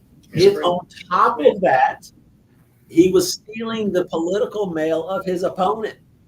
There is probably another violation of something, having to do with, stealing your opponent's mail, out of a mailbox. I'm like, it's a massive problem, but they don't have time for it. I'm surprised the postal inspectors haven't had a field day with that, to tell you the truth. The postal inspectors have been the worst. They haven't done anything yet, but because either they get complaints of people stealing mail all day. I'm like, here's the video. 10,000 people looked at it. Here, it's a person running for elected office. Well, then they go after. I promise you that. Well, I that's worked at the post office for 6 years. Oh, did you really? They put pennies on the floor. You pick that up, you'll be walked out before your shift's over. Well, if you know somebody at the postal service that we can get this documentation too. Well, it gets to be political too, but. Well, I will say, Olga did say that from Timmons's call on Monday night, he said it is actually constituent services, getting things done for taxpayers. As a Republican congressman, is a whole lot easier now under Trump than it was before. He said, think about trying to get something done. I'm a Republican congressman. I'm trying to get something done for my Republican constituent at a liberal, executive branch administrative office. They just block it all day long. Just that's how they play the game. They're not doing their job. They're doing, and so Timmons is like, you got any issues? You got people that got problems? Call us. We'll take care of it for you, because they can. They couldn't get it done before. Even when Trump was president, they couldn't get it done in this first 2 years. So safe elections, medical informed consent. So tell us. No, go ahead. Second election, I probably should talk to you. Well, that's okay. Go ahead. Anyway, do you have a question on that? Election, Yes. yeah. Yeah. Should we mention in there that that our state constitution required ballots Yes. to be counted, not in private, which they are with the machines. So we're actually in violation of the state constitution the way our election system is run. Can you quote that and send it to me? I can. Yeah. That's a great point. Did all the research on that, yeah. If you can write a small 2-line, That you think would go in there, we can. because it has to be 1 page. Yeah. But get it to him and get to me. Get it to. Yeah, get it to me, because I got the final documents right now. He's got. He pulled everything together, gave the final ones to me. I had them up last night, and I'll add that one in there. Because somebody else talked about that the other day. They were like, I don't know how you get around this. Yeah. It's in the state constitution, and I think Bill Coleman actually brought it up and talked about it and talked about it. And now it's finally, whether it's him talking about it or other people have found it, it's catching some steam. Hey, it's in the Constitution. Yeah. So. All right. Something. Yeah, but it has to be just real short. And I can make something up, but just whereas. Yeah. But you might heard it, you have the actual whatever, blah, blah, blah. You have the actual code of laws. Yeah. And you can cite them. And all that. Yeah, he's an engineer. He gets that stuff.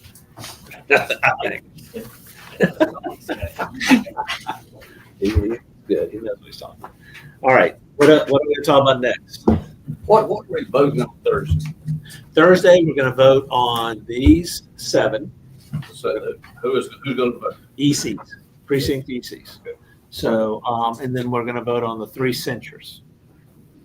With us, They're required they require 2 votes, to read. 2 readings. So this is going to be a first reading. And then the second reading will be at the meeting on Monday. We're not voting on Thursday, we're just. Well, we actually are voting to move it forward to the second day. Yeah. Second reading. Yeah. So, but it's the 3 censures. The 3 censures are, number 1, we're recensuring the county council people that raised the taxes, Dan Tripp and those guys, Jody Rusto and Liz Seaman. That's number 1. Number 2, we are going to censure Lieutenant Governor Pamela Vett for not talking to us, not working with any legislative issues, opposing us on legislative issues, and participating in the reorg fraud of 2021. And number 3, we're going to censure Diane Mitchell, who is, we left her alone, but she's running for office in House District 21. And she led reorg in 2021 as the 3rd vice chair, in charge of reorg and membership. And now she's running for office. I saw we're signing it yesterday. And she's endorsed by the Freedom Caucus. My neighborhood. Yeah. What do you do? I have the CCRP business meeting on my calendar on the 13th and the 6th. Which one is it? 13. Okay. It's originally was going to be on the 6th, but we couldn't get the Okay, library. and it's So a used library. use library. So you got it. Yep. And now on the 9th, That's Indigenous Peoples Day, I just had it on. It's Columbus Day. It's Columbus Day. So there's no meeting on this. no meeting on the 6th. We're going to have a Zoom meeting on the 9th, and then we're going to have an in-person meeting on the 13th on Indigenous Peoples Day. Question of How many of these are you gonna pass? How many to the precinct? How many of these are you gonna pass out? Just to the EC? We're gonna email these out.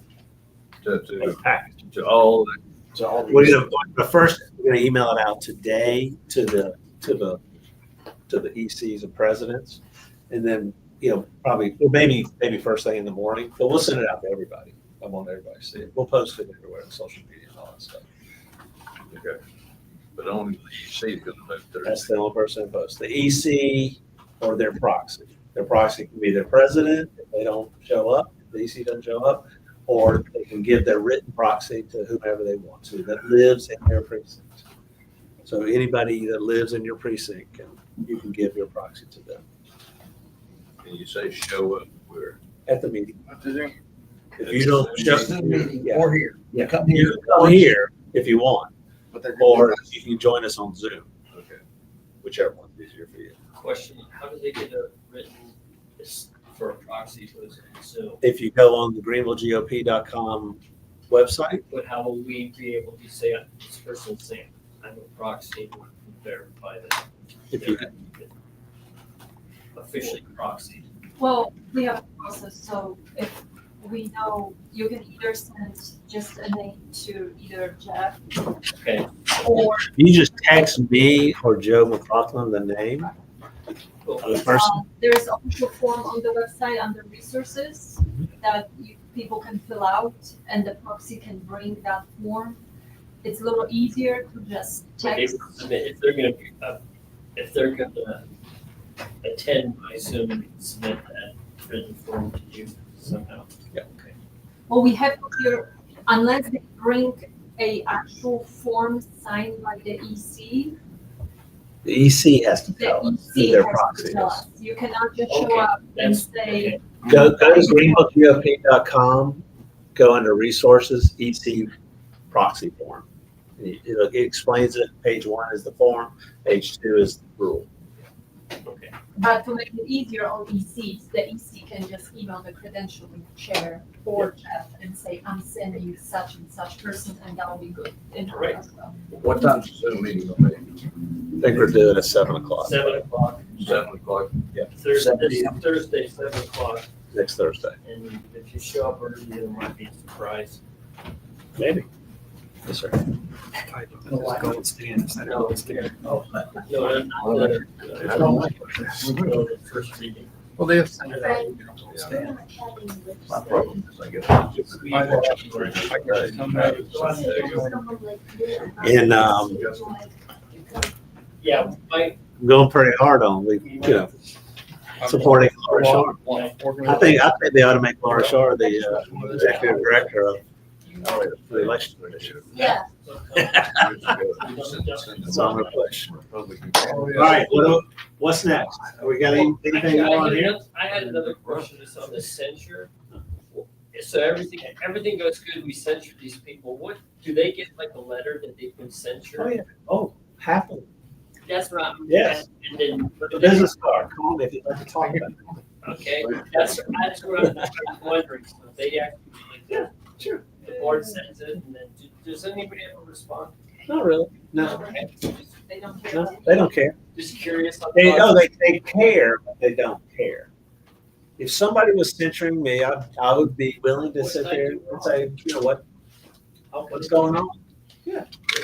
But they don't want to do It's that. like job performance. what does it prevent them from doing their censure? It doesn't prevent them from doing anything, but it allows, their opponents can go out and say that, hey, this person's been censured all day long. That's why what you've seen is Nate Loeb apparently, since she's in trouble for following his directions of running and participating in the reorg fraud, he apparently sent out an email that if any of the candidates in this special election for Bobby Cox's seat, use that against poor Diane Mitchell, that he planned on being neutral in this race, but he would involve himself in this race and It support looks it. bad when your opponent says they're so bad their own party is saying. Yes, yes. Now, and I have no issue or problem with leading the charge and exposing Diane Mitchell. And that's what the Greenville County Republican Party is going to do. Normally, you could just do the censure and let the candidates spread the word if they want to, right? So since Nate has threatened everybody, I'm like, and I've seen one, Jack Stott. He sat there and got very active on defending Diane, saying and coming after the party. He's brown nosing up to Nate. So knock yourself out. I just sat there and told him, I'm like, well, thank you for putting it all over social media. You're actually helping us spread the word. So thank you very much. But what we are going to do as a party is we are going to push this out. We may use text messaging. We may do all kinds of stuff. Sit there and push this out as far and wide as we can in House District 21. I want everybody in House District 21 that is likely to vote that Diane Mitchell was censured by our group, and why. I want them to know she's a cheater. When she makes her initial announcement of I'm running for this office to fight corruption, and my only response is you are the corruption. Right.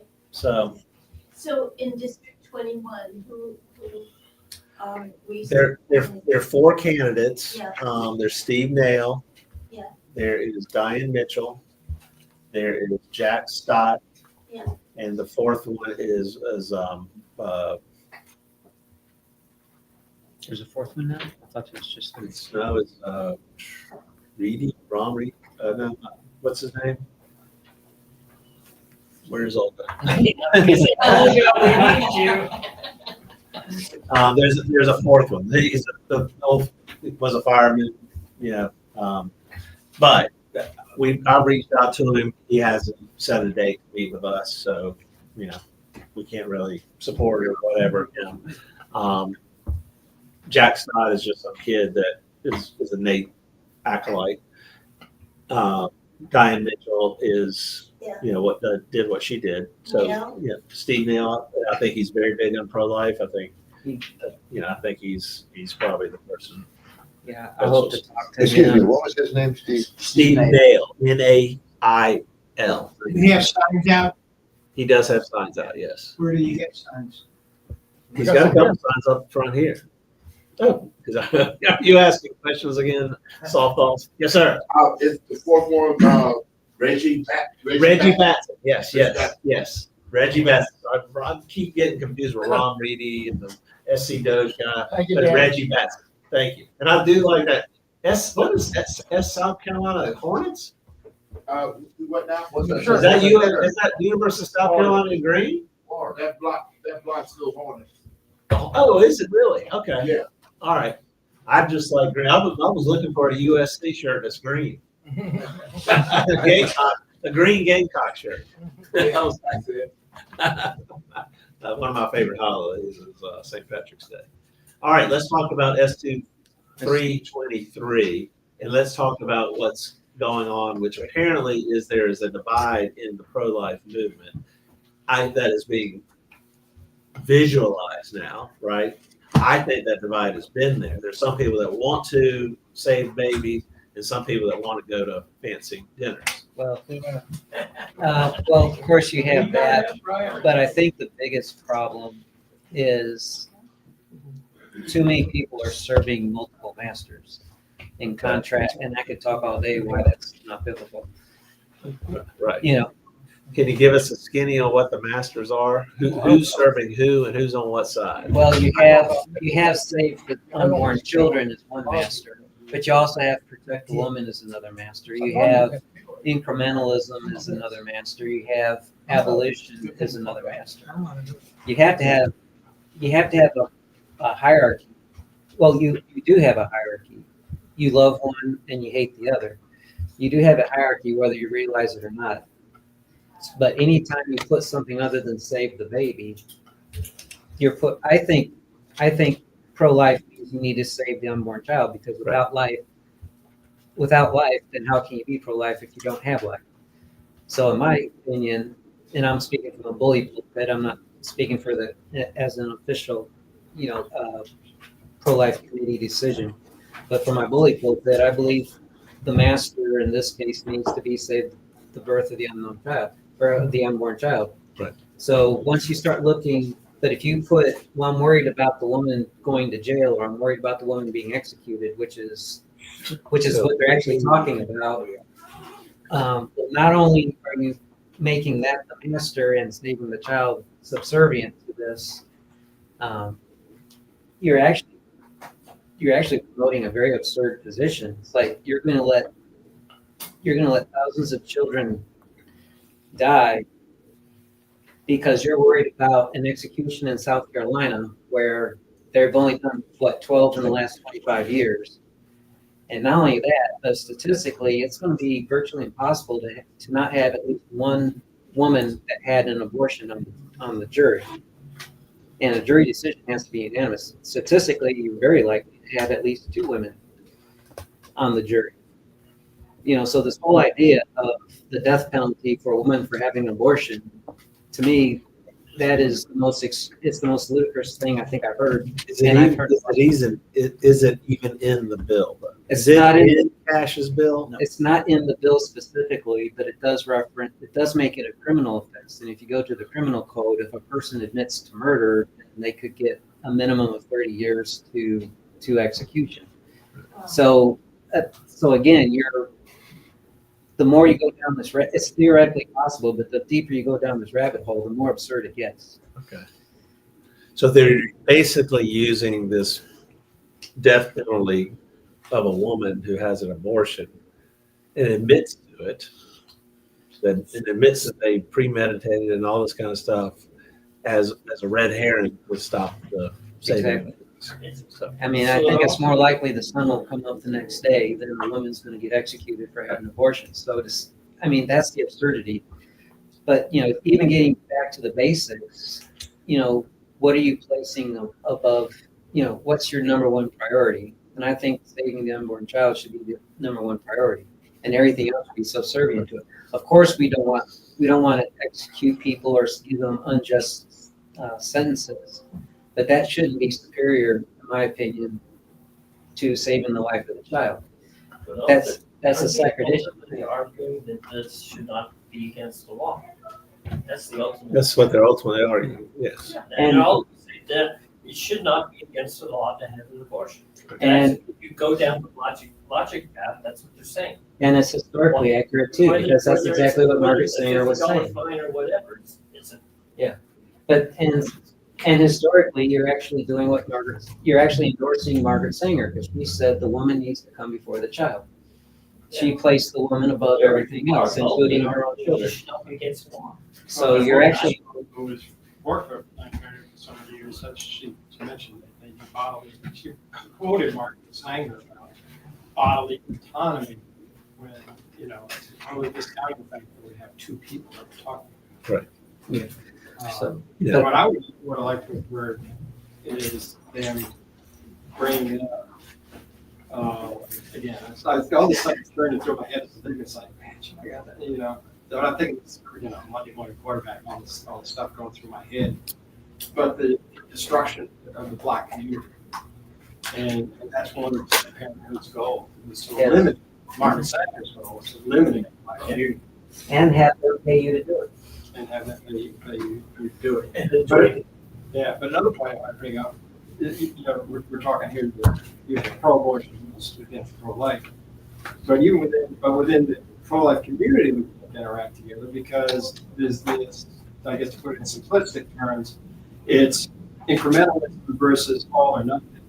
That's, If the bill doesn't completely shut down completely, then it's no good, versus, you know, we got to keep hammering at it until we get to that point. I'd like to speak to that. Yeah. What I have watched incrementalism do is drag abortion out way longer than it ever would have. Oh, yeah. So I this agree. thing that we've just got to pass what we can get that gives people a false sense of having accomplished anything. None of those incrementalist bills did what they said they did. Not even the 6-week ban.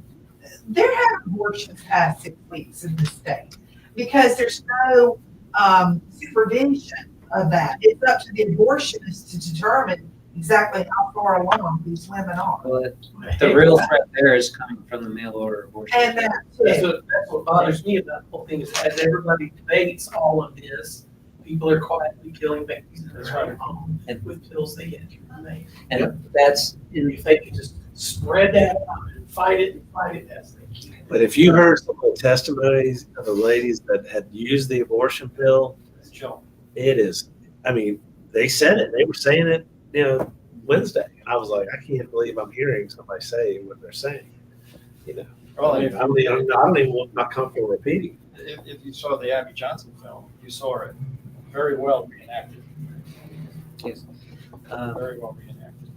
But and everything we said here, though, I think keeps coming back to we're trying to have more than one master. So what is your master? And for me, to be pro-life, the master should be to protect the unborn child, because nothing else in pro-life matters if the child's not there to benefit. It has a separate DNA. It's a separate So life. if you don't put have your the right to kill it. if you put your church, if you're not going to cooperate with a bill because you don't like that the Catholics or the Presbyterians are enforcing it, that seems to be among the biggest divide. Whether it's deliberate or incidental, I don't know. You know, then you're really not pro-life, in my opinion, because you've put something above saving that child's life. If you're incrementalist, if you're going to put your incrementalist ideas above saving the child, then you're really not pro-life, in my opinion. If you're putting eliminating it altogether above, I told one of the people I've had a discussion with, if McCravy's bill came up on Thursday, you know, I went on Wednesday for Cash's bill. If McCravy's bill came up on Thursday for a hearing, I still would have gone to it. If Harris's bill came up on Friday, I would have gone to all three. Because to me, all three bills are going to save lives to different degrees, but they're going to save lives if they're passed. We need to show that we're interested in saving lives. And all this other stuff, you can have your opinion on which bill you prefer, but to me, unity is saying, this is going to save lives, so I'm going to support it. So we ought to support all the bills. Yeah, and we can have our favorite. I'm not Because opposed I to get that. what you're We saying. shouldn't. They use There's different. exception, it's going to go way beyond, and you give cover to pro-abortion Republicans when you allow them to put all these exceptions in it and give the illusion of being pro-life. And then South Carolina Citizens for Life, when they're up for re-election, sends everybody that little mailer endorsement, and then when Dobbs passed, we ended up not being able to pass even a 6-week ban because you actually had a bunch of pro aborts. That was South Carolina Citizens for Life's house. That was their state house. They owned all the Republicans. Why could we not even pass that? It all came back to South Carolina Citizens for Life and all the incrementalists and all the cover they have given pro-work people that run on the Republican team. Well, there's plenty of people that need to be equally ashamed of what they've been doing. I'm not going to call out any one person or any one group. It's We're okay. We don't have time to call them all out because, yeah, SCCL has problems, but all the others have problems too. And then there's individuals that are influential. But that's why we're going through this process. Because to me, it's saving babies, a big deal. But to me, it's the educational process of seeing how it works on something that people are very interested in. It should be black. It's the same way in school choice. It's the same way on the gun thing. There's different groups that have different masters, as you like to call it. I think it's because they got different donor sets. Same thing. I think there's people that I'm a Republican, but I'm not super pro-life Republican, so I'm supporting South Carolina Citizens for Life, and I'm the one writing them big checks and say, hey, just kind of keep it tampered down a little bit. I mean, because that's why allegedly the Freedom Caucus did not want Rob Harris to be a member of the Freedom Caucus because he was too far out there on the pro-life position. Who is your real master in this issue? Right, but the real masters of the Freedom Caucus aren't out there super pro-lifers. Is Jim DeMint a super pro-lifer? Is Ellen Weaver a super pro-lifer? Are those guys, that come out of CPI in Washington, D.C., are they super pro-lifers? No. They're about, getting the check, right? The money. And their donors are certainly not going to, support them pushing a super pro-life bill. So now, to address your specific issue, though, I agree with you. We get excited because we passed a bill that would allow pregnant women to use parking spaces normally reserved for ADA. Actually, it hasn't been passed, but it's proposed. Okay, I don't have a problem with you working that bill, but why are you talking about that bill, but you're not talking about a bill that would reduce or eliminate abortion? There's talk about giving a tax extension like they do for the schools for pro-life tax credit, similar to what they're doing for the schools. Okay, I'm all excited about, and the money could go towards pro-life, like Piedmont Women's Center or Flourish or Birthright or any number of organizations that help the women. That's a great idea, but and I don't mind you pushing that bill, but why aren't you pushing a bill that's going to save lives? And rape or incest only accounts for 0.5%. Do I want rape and incest out of the debate? Yes, I do. But do I want to save the other 99.5% of the children in 2 years?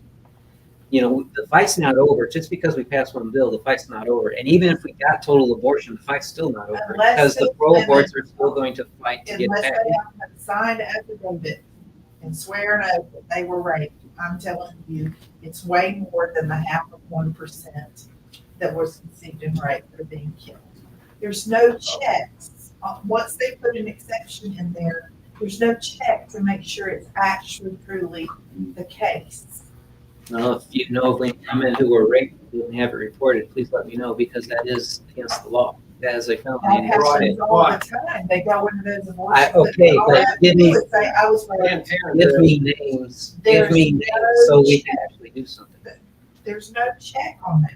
They're not required. Maybe the law and medical progress have proven beyond a doubt because they have documented evidence that when rape victims come in with their rapists and they're 13, 14 years old, Planned Parenthood is the other way. They don't check they say put down 18 or something, Well, whatever. then let's get these names and sue Planned Parenthood for malpractice in the state with a felony that's under a I know. charge. I know. And don't cry to me saying Oh, I that we know. have a problem. You know, I'm not, yeah. these numbers can only exist if someone reported them, so that's And state evidence.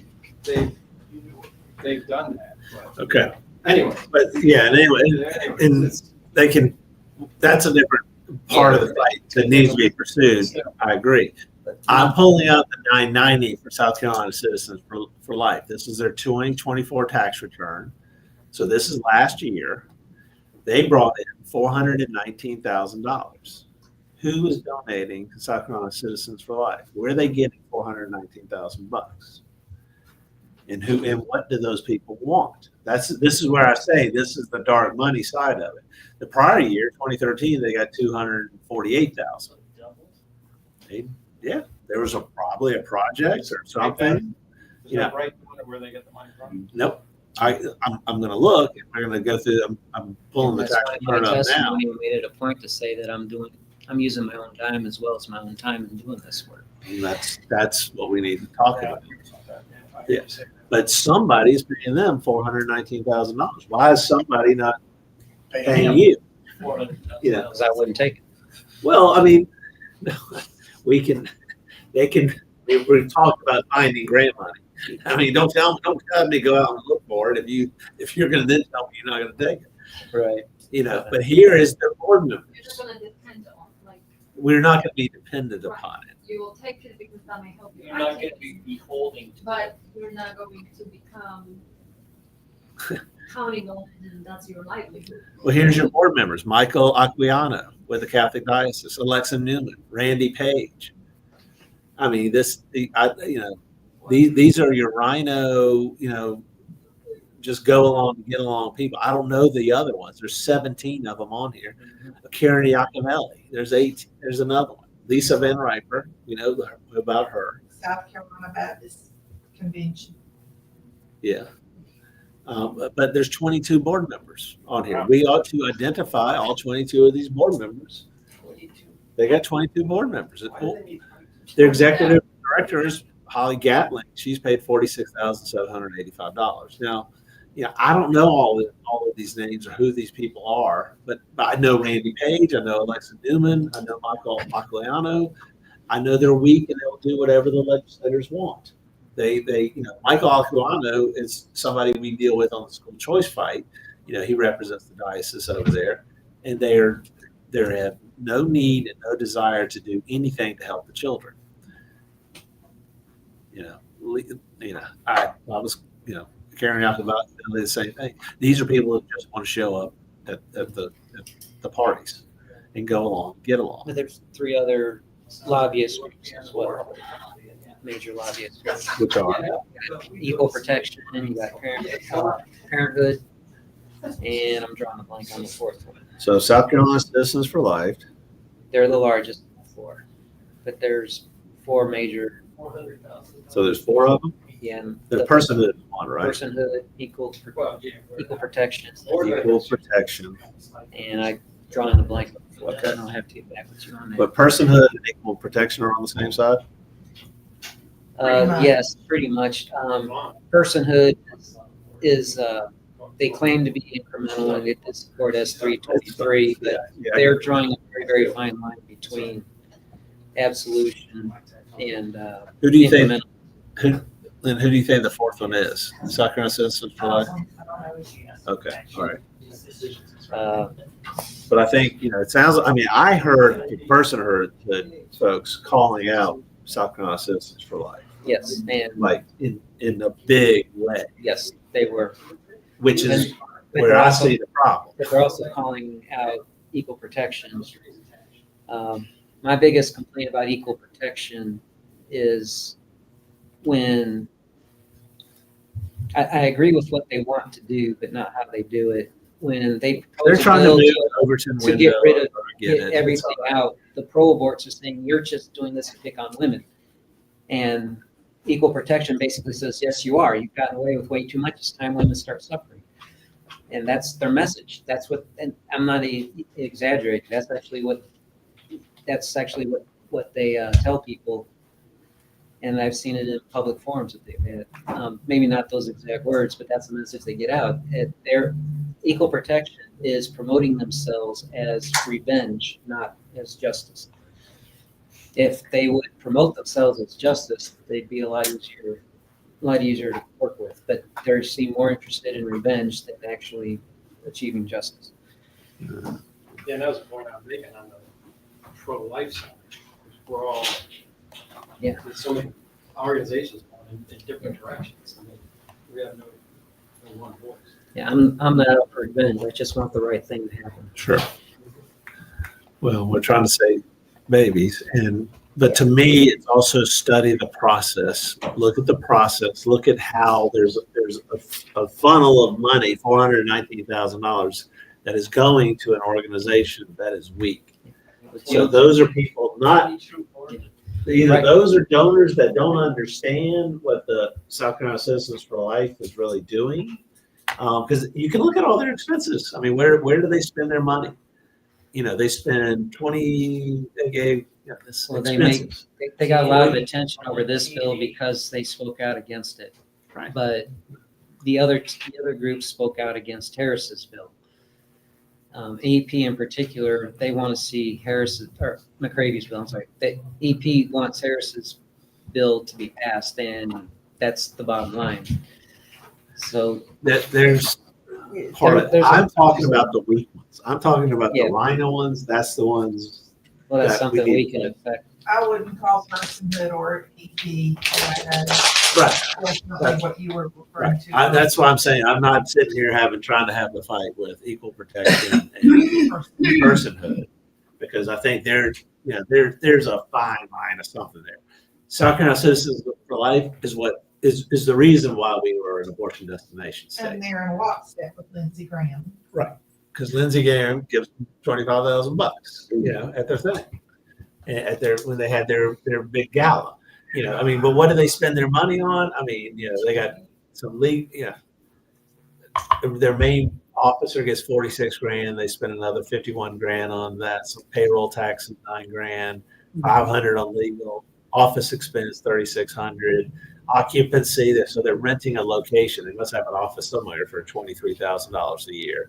Travel, $5,000. Conventions and conferences, conventions and meetings, $17,247. T&E, time and fundraising. They spend $20,000 on fundraising. Educational materials, $11,000.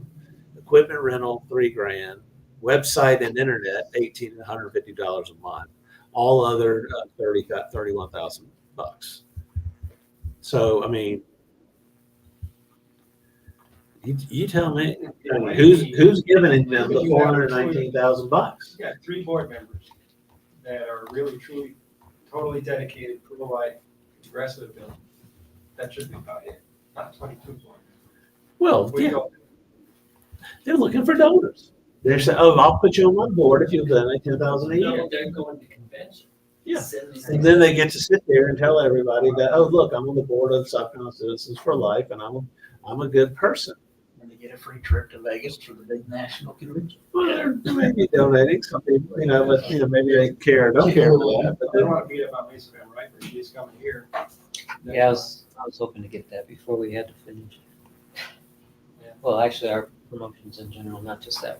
Okay. Okay. Do you want to talk about what did go well on Wednesday? If we can do it quick.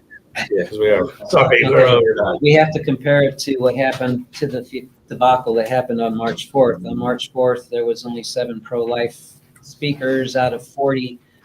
Wednesday, exactly 1/2 of the speakers were pro-life.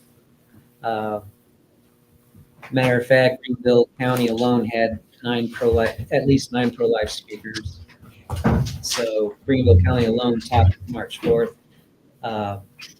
I encourage people when they gave a talk to give answers and give solutions, because all the pro-aborts are going to do is say how miserable their lives are.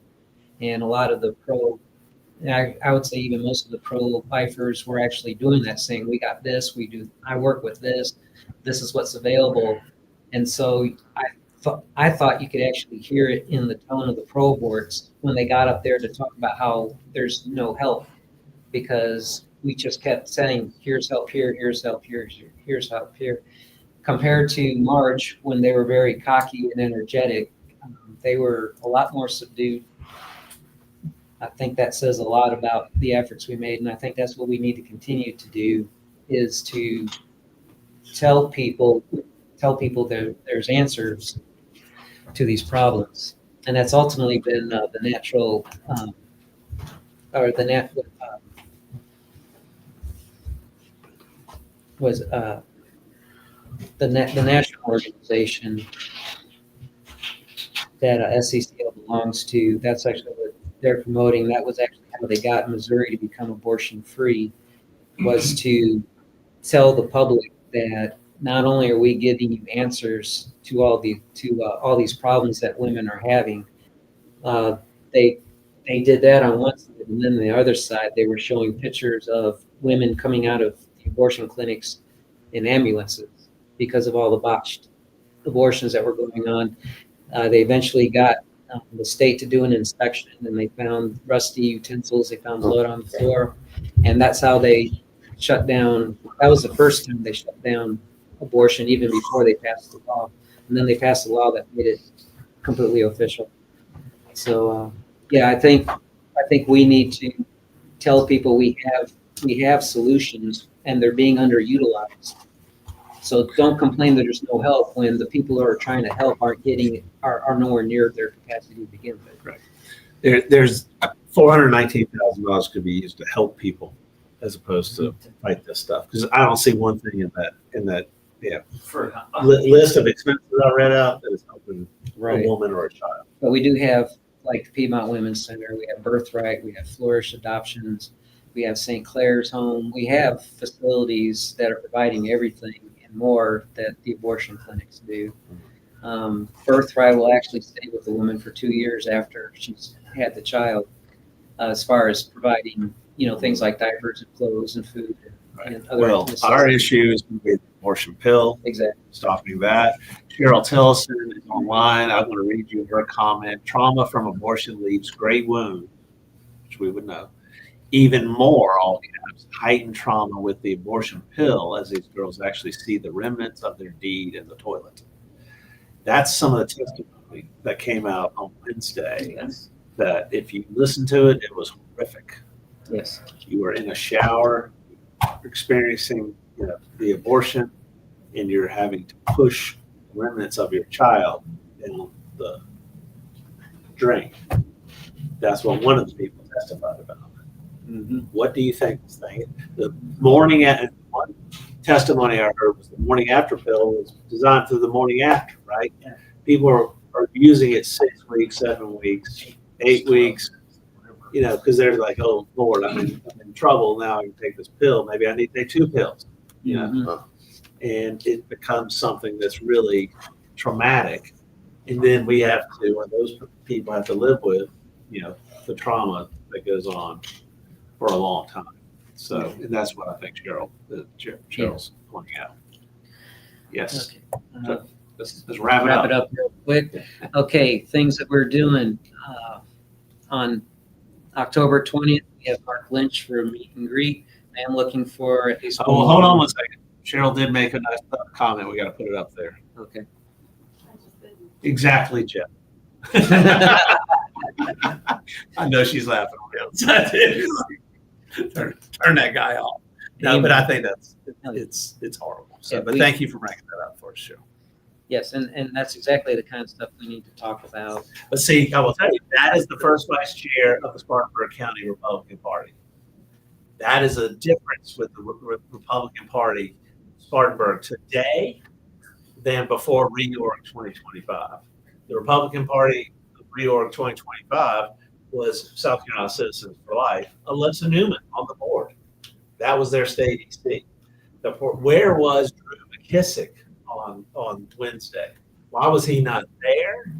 Why was he not doing what we were doing, broadcasting? I mean, he wants to stay away 1,000 miles away from this type of stuff. Because guess what? He's with South Carolina Citizens for Life. He's with the donor class. That's what he's wanting. He's not there serving a master to save a baby. He's there serving the master, which is the money. Whichever way the money is as the wind blows. So, go ahead. Sorry. Sure. October 20th, Mark Lynch, we're going to have a meet and greet with Mark Lynch. It's going to be at the Hughes Main Library. It's the week after the business meeting. And I'm going to bring up the fact that we're letting, you've got this here, and I've told you, you asked me about having Mark Lynch come speak at a Greenville GP event. I'm like, fine. Did I express any problem with you doing it? Jeff Davis, as chairman of the Greenville County Republican Party, cannot go see Mark Lynch's Facebook page because they have me blocked. They have me blocked. I have never written a statement on Mark Lynch's Facebook page. I've never trolled him. I've never done anything of that nature. That's not what I do. But for some reason, Mark Lynch or somebody in Mark Lynch's campaign has blocked Jeff Davis and you and Olga Lashiska from even seeing what they're doing.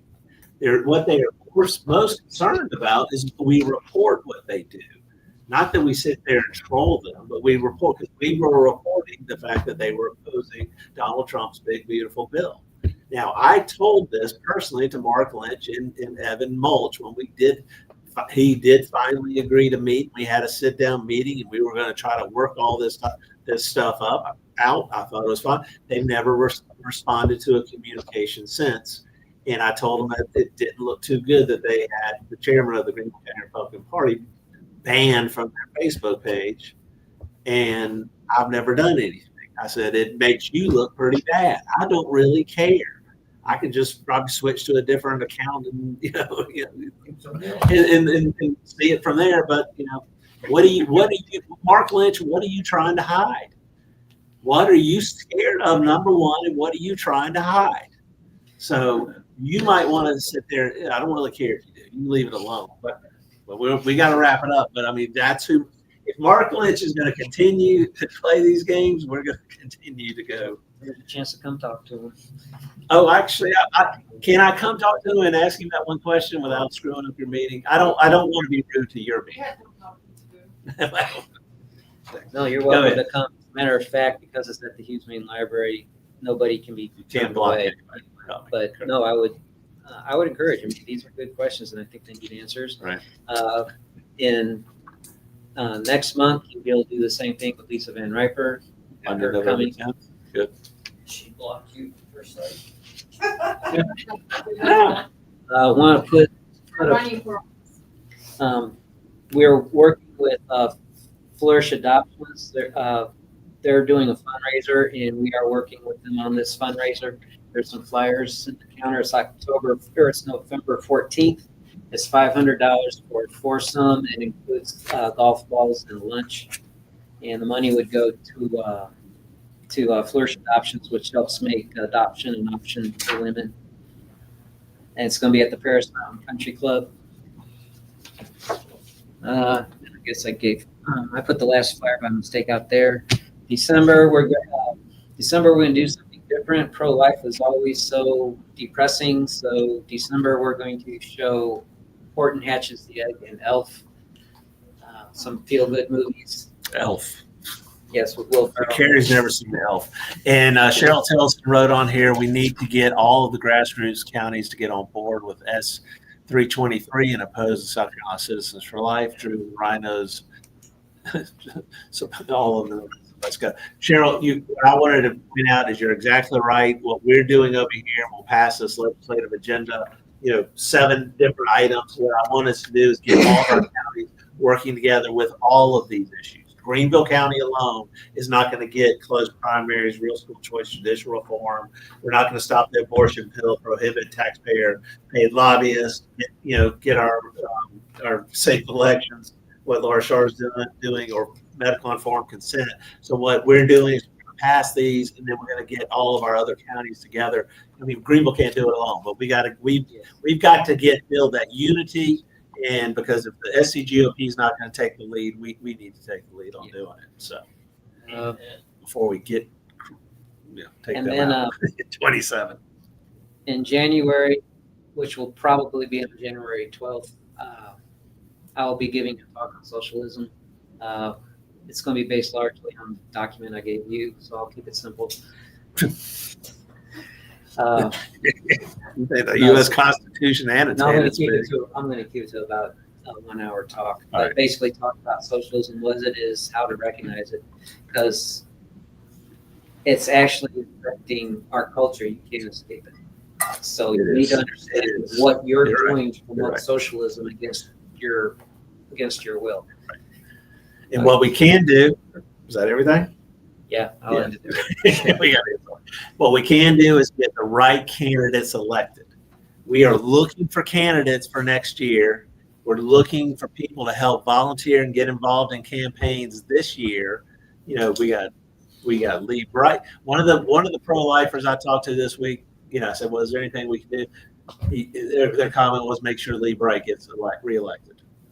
We got to get Lee Bright in there. We got to get a good person. It's Steve Nail. I think is very big on the pro-life movement. I don't think he's a Citizens for Life guy. I think I haven't asked him that question, but if he turns out to be, I'll be very disappointed. But I don't think he is. But we need to get the right people elected. We've got a lot of the wrong candidates elected, and so we've got a lot of opportunities to do that. Some of the tech stuff we're doing is really coming along real well, the data stuff. So we've got lots of opportunities. We're just writing letters, we're calling people, we're texting people, we're door knocking, we're doing literature drops. Let me pull it out of my pocket. I wrote it down. One candidate this week.